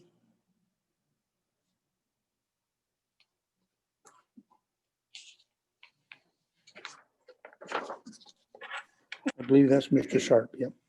Sorry about that. Thank you, Chair Edwards. The next application to be heard is minor variance application A-01/20 in the name of Albo and Vigliotta. The subject property is known municipally as 17 Muskoka Committee in March. Committee requested that built form be reduced with the proposed building.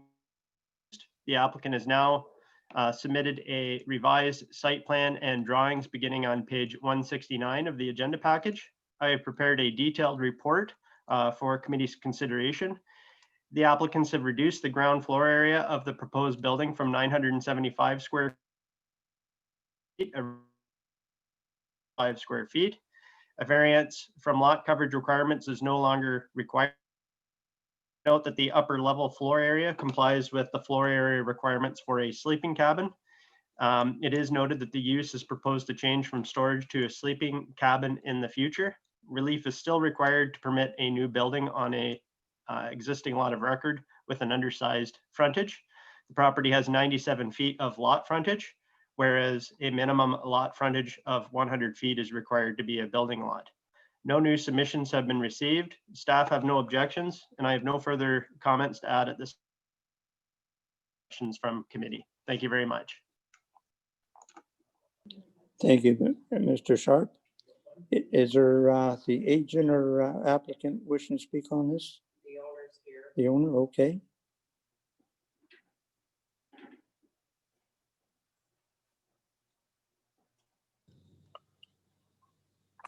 Hello, hi, Chair Edwards. Yes, thank you. Hi, my name is Giuseppe Albo, and I'm the owner of the property 17 Muskoka Estates Road. I just wanted to thank you guys for the opportunity to apply for this, and it's taken a while, but I'm hoping we can get this resolved today. Thank you. Okay, thank you very much. Is there anyone else here wishing to speak in support or in opposition to this application? Yes, there's Lydia. Okay.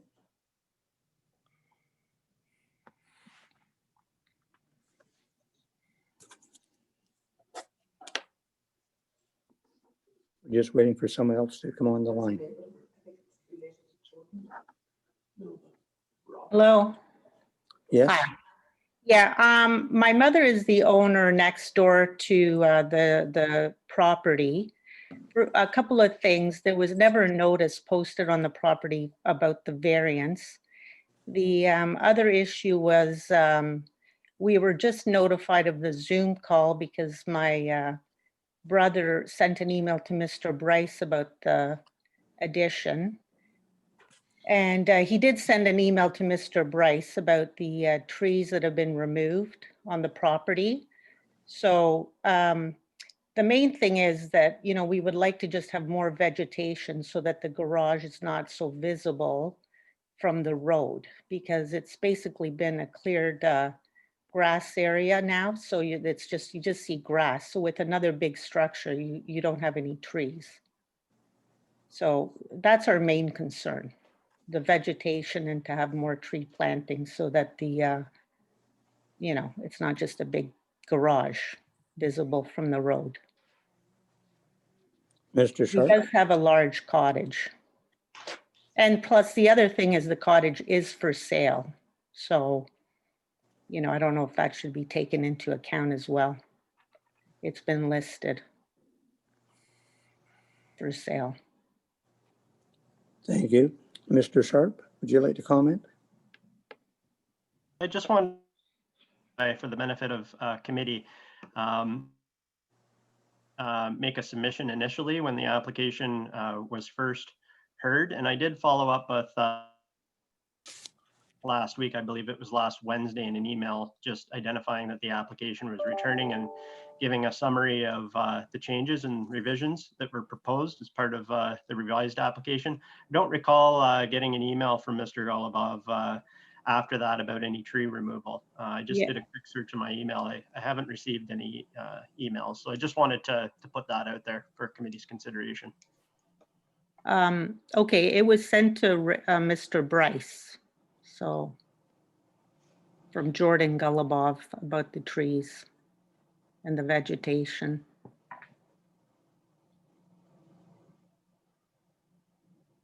Oh, sorry, I can't hear you. Yeah, you're on mute. Oh. Yeah, I am Bryce Sharp. Oh, okay. Yeah. Sorry. I don't Well, see an email from, I've checked, perhaps it got lost in translation somewhere along the line. Okay. Well, the main thing was about the vegetation, you know, and about trees and the visibility from the street, because it's, you know, it's quite a large structure and the property lots are quite small, actually. Yes.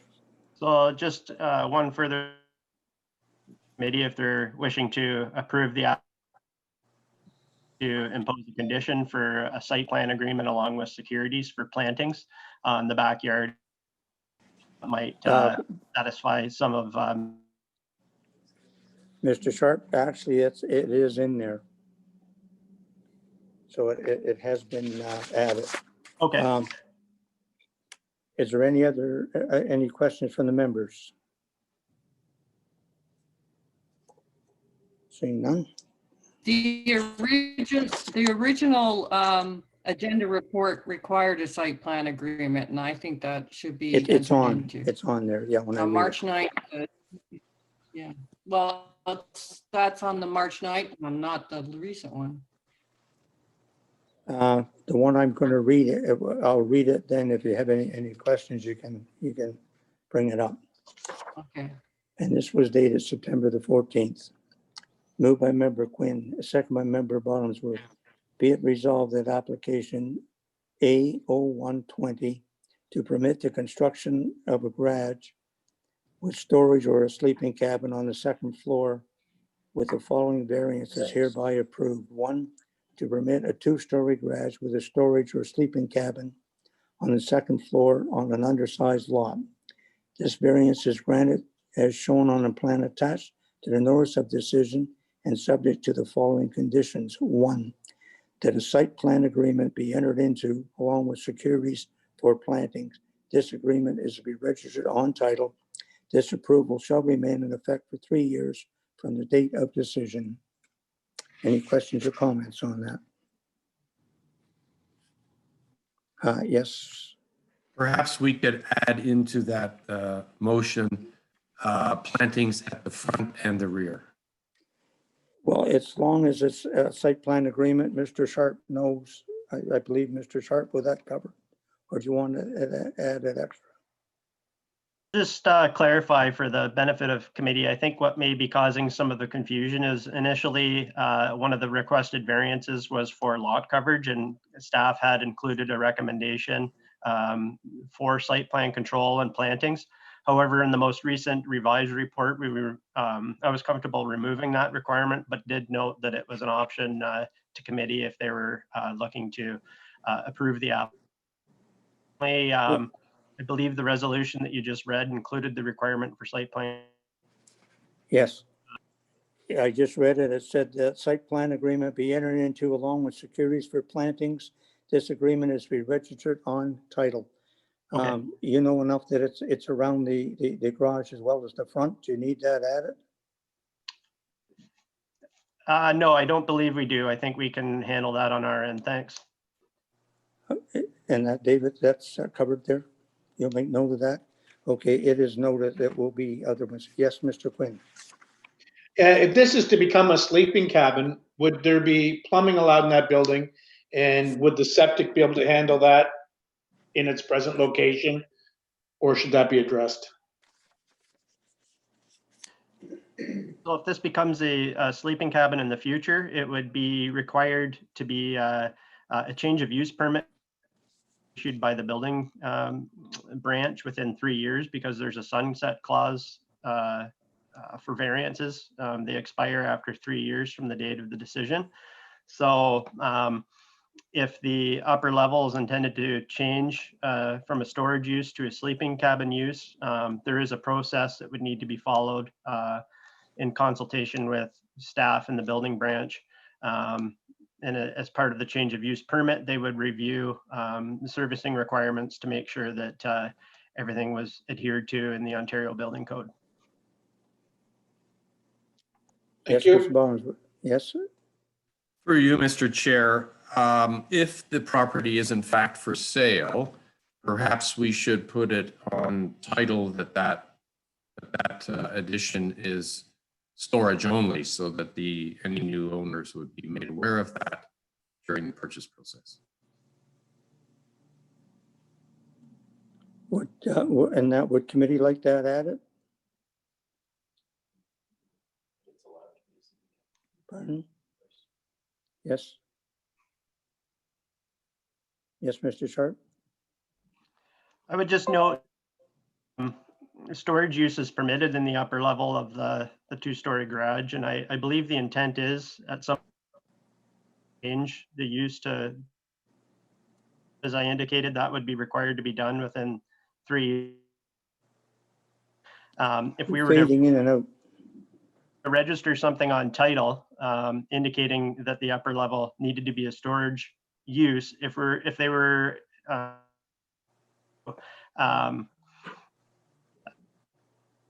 the use sleeping cabin, then need to I guess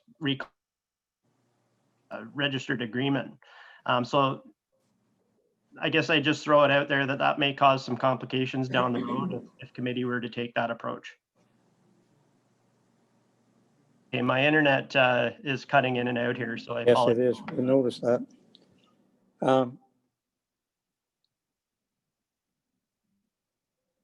How would committee like to handle this? I think Mr. Sharp is suggesting that this would make it a little more complicated than necessary.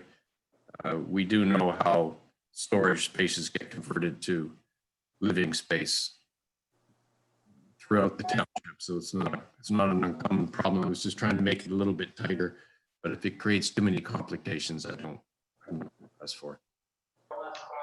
Mattress storage. Well, the thing is this, we want to make sure that it is storage rather than a sleeping cabin. What you could say is there's no washroom facilities there. And then if they do apply, then they can put them in. But, you know, there's something there. And that member Creasy, did you have a comment?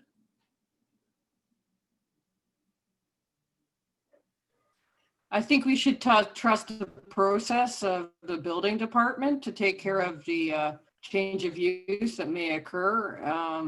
We can't second judge what other people will do without permit, but we have to trust that permits will be sought. Okay. Yes, David?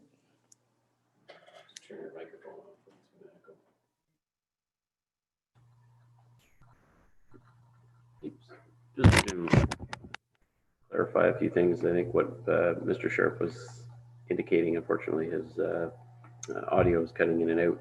This application would permit a sleeping cabin as of right. It's noted in the staff report, currently the applicant wishes storage. However, the application was circulated to permit a sleeping cabin.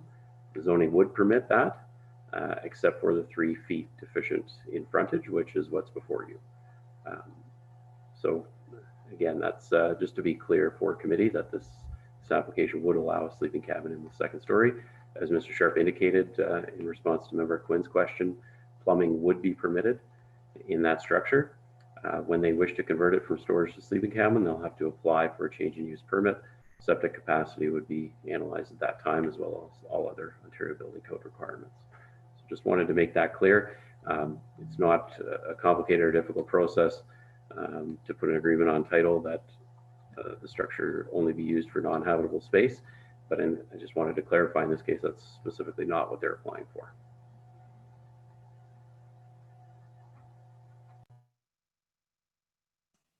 Fair enough.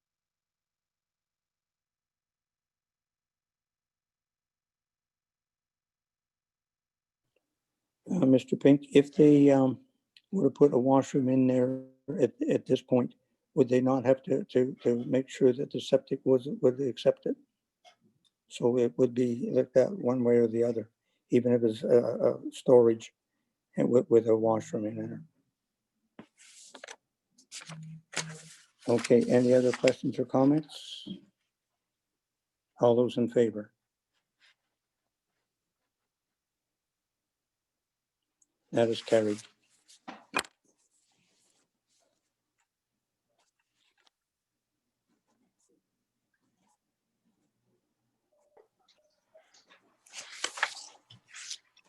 And the reasons. I think it's very minor in nature. He has a straight line frontage of 97 feet, but he actually has more frontage. And I think the staff have done a good job of asking for what they need. Okay, thank you very much. And the plantings will help.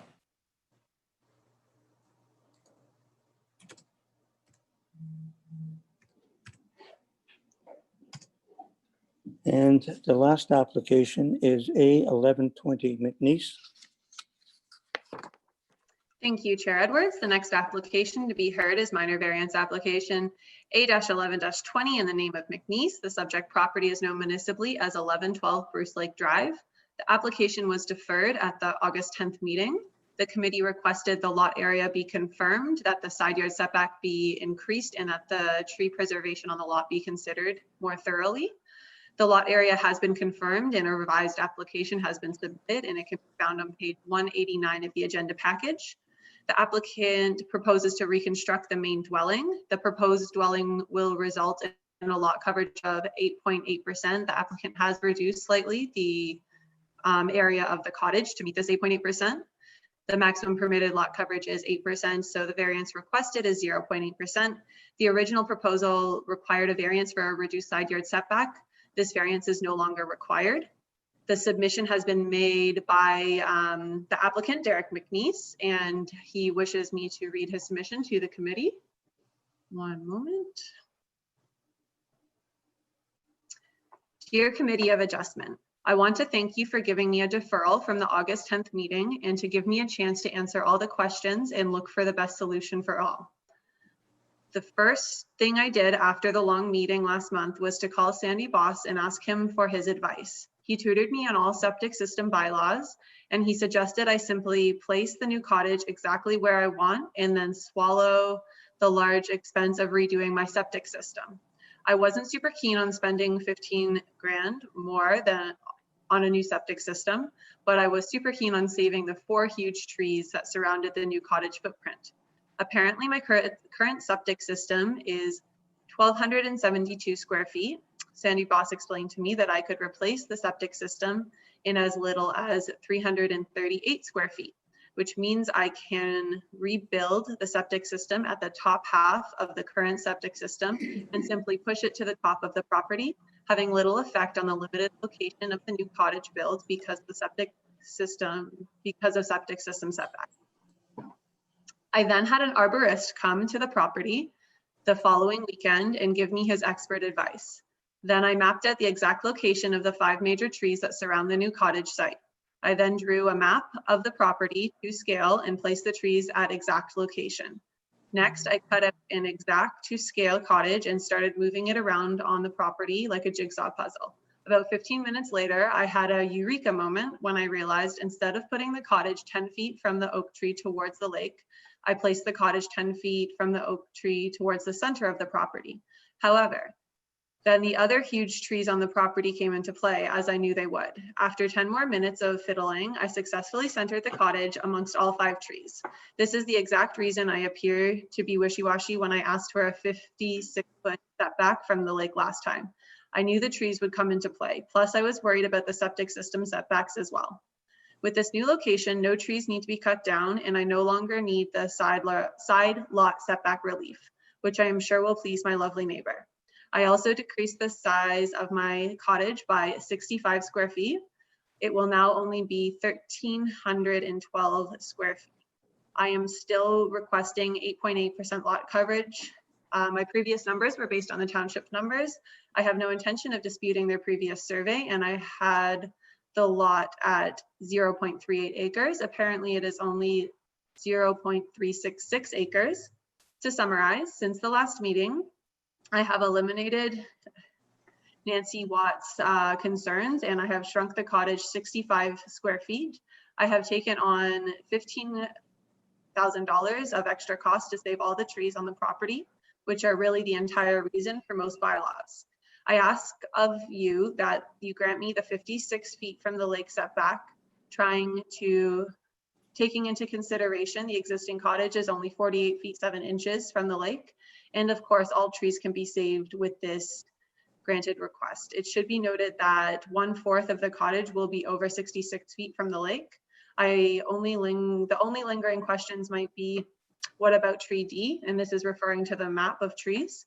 The arborist said he would simply cut it down because it was growing too close to tree F. I have no intentions of cutting it down, but I won't be taking the necessary precautions to save it either. I hope I have it all covered. I have covered all concerns. In conclusion, I would like 10% more lot coverage variance and a privilege to build only 56 feet from the lake. Thank you, Derek McNiece. I should also comment that relief is not necessary for the 56 feet and Mr. McNiece can develop at that setback as of right. Staff have prepared a detailed report and have no objections and are happy to answer any questions from committee. Thank you. Thank you very much, Ms. Walker. Is the applicant here or applicant's agent wishing to speak on this? The owner. The owner, okay.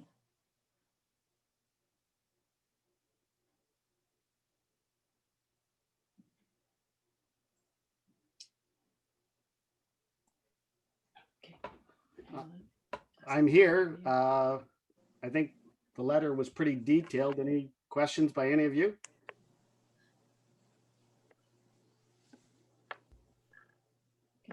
Can you hear me? Yes, we can. Yep. Okay. I think And that. the letter. Okay, well, answers all thank the- you. And that, thank you for reworking everything. It makes our job an awful lot easier. And is there anyone else here wishing to speak in support or opposition to this application? Speak now, please. Jane, anyone else? I like that the applicant listened, and I love the description of how he figured it out. Good. What about the David DeWatt? Is there somebody else? Remember the applicant Watt? She was the other neighbor. She's still on the phone. I don't know if she wants to speak. You could ask her. That was from the last application? She had her own application, remember? The sign, the turn. Okay. Okay. If there's no one else here wishing to speak on this, I'll read the resolution. Any questions from the members? Yes, Mr. Ballinsworth. Thank the applicant for doing the extra work, and we're glad he did it because I think the outcome is far superior.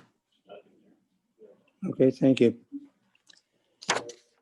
Okay, moved by member Quinn, second by member Bosworth.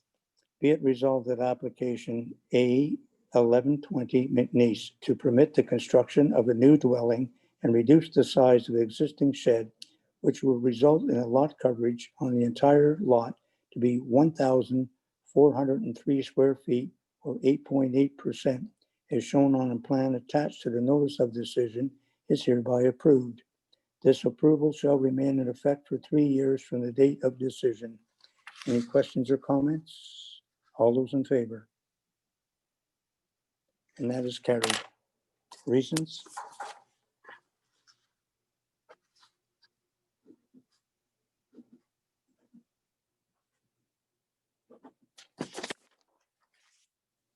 Sorry, reasons? Staff report, I think it's minor in nature and preserving a lot of the trees. Okay, thank you.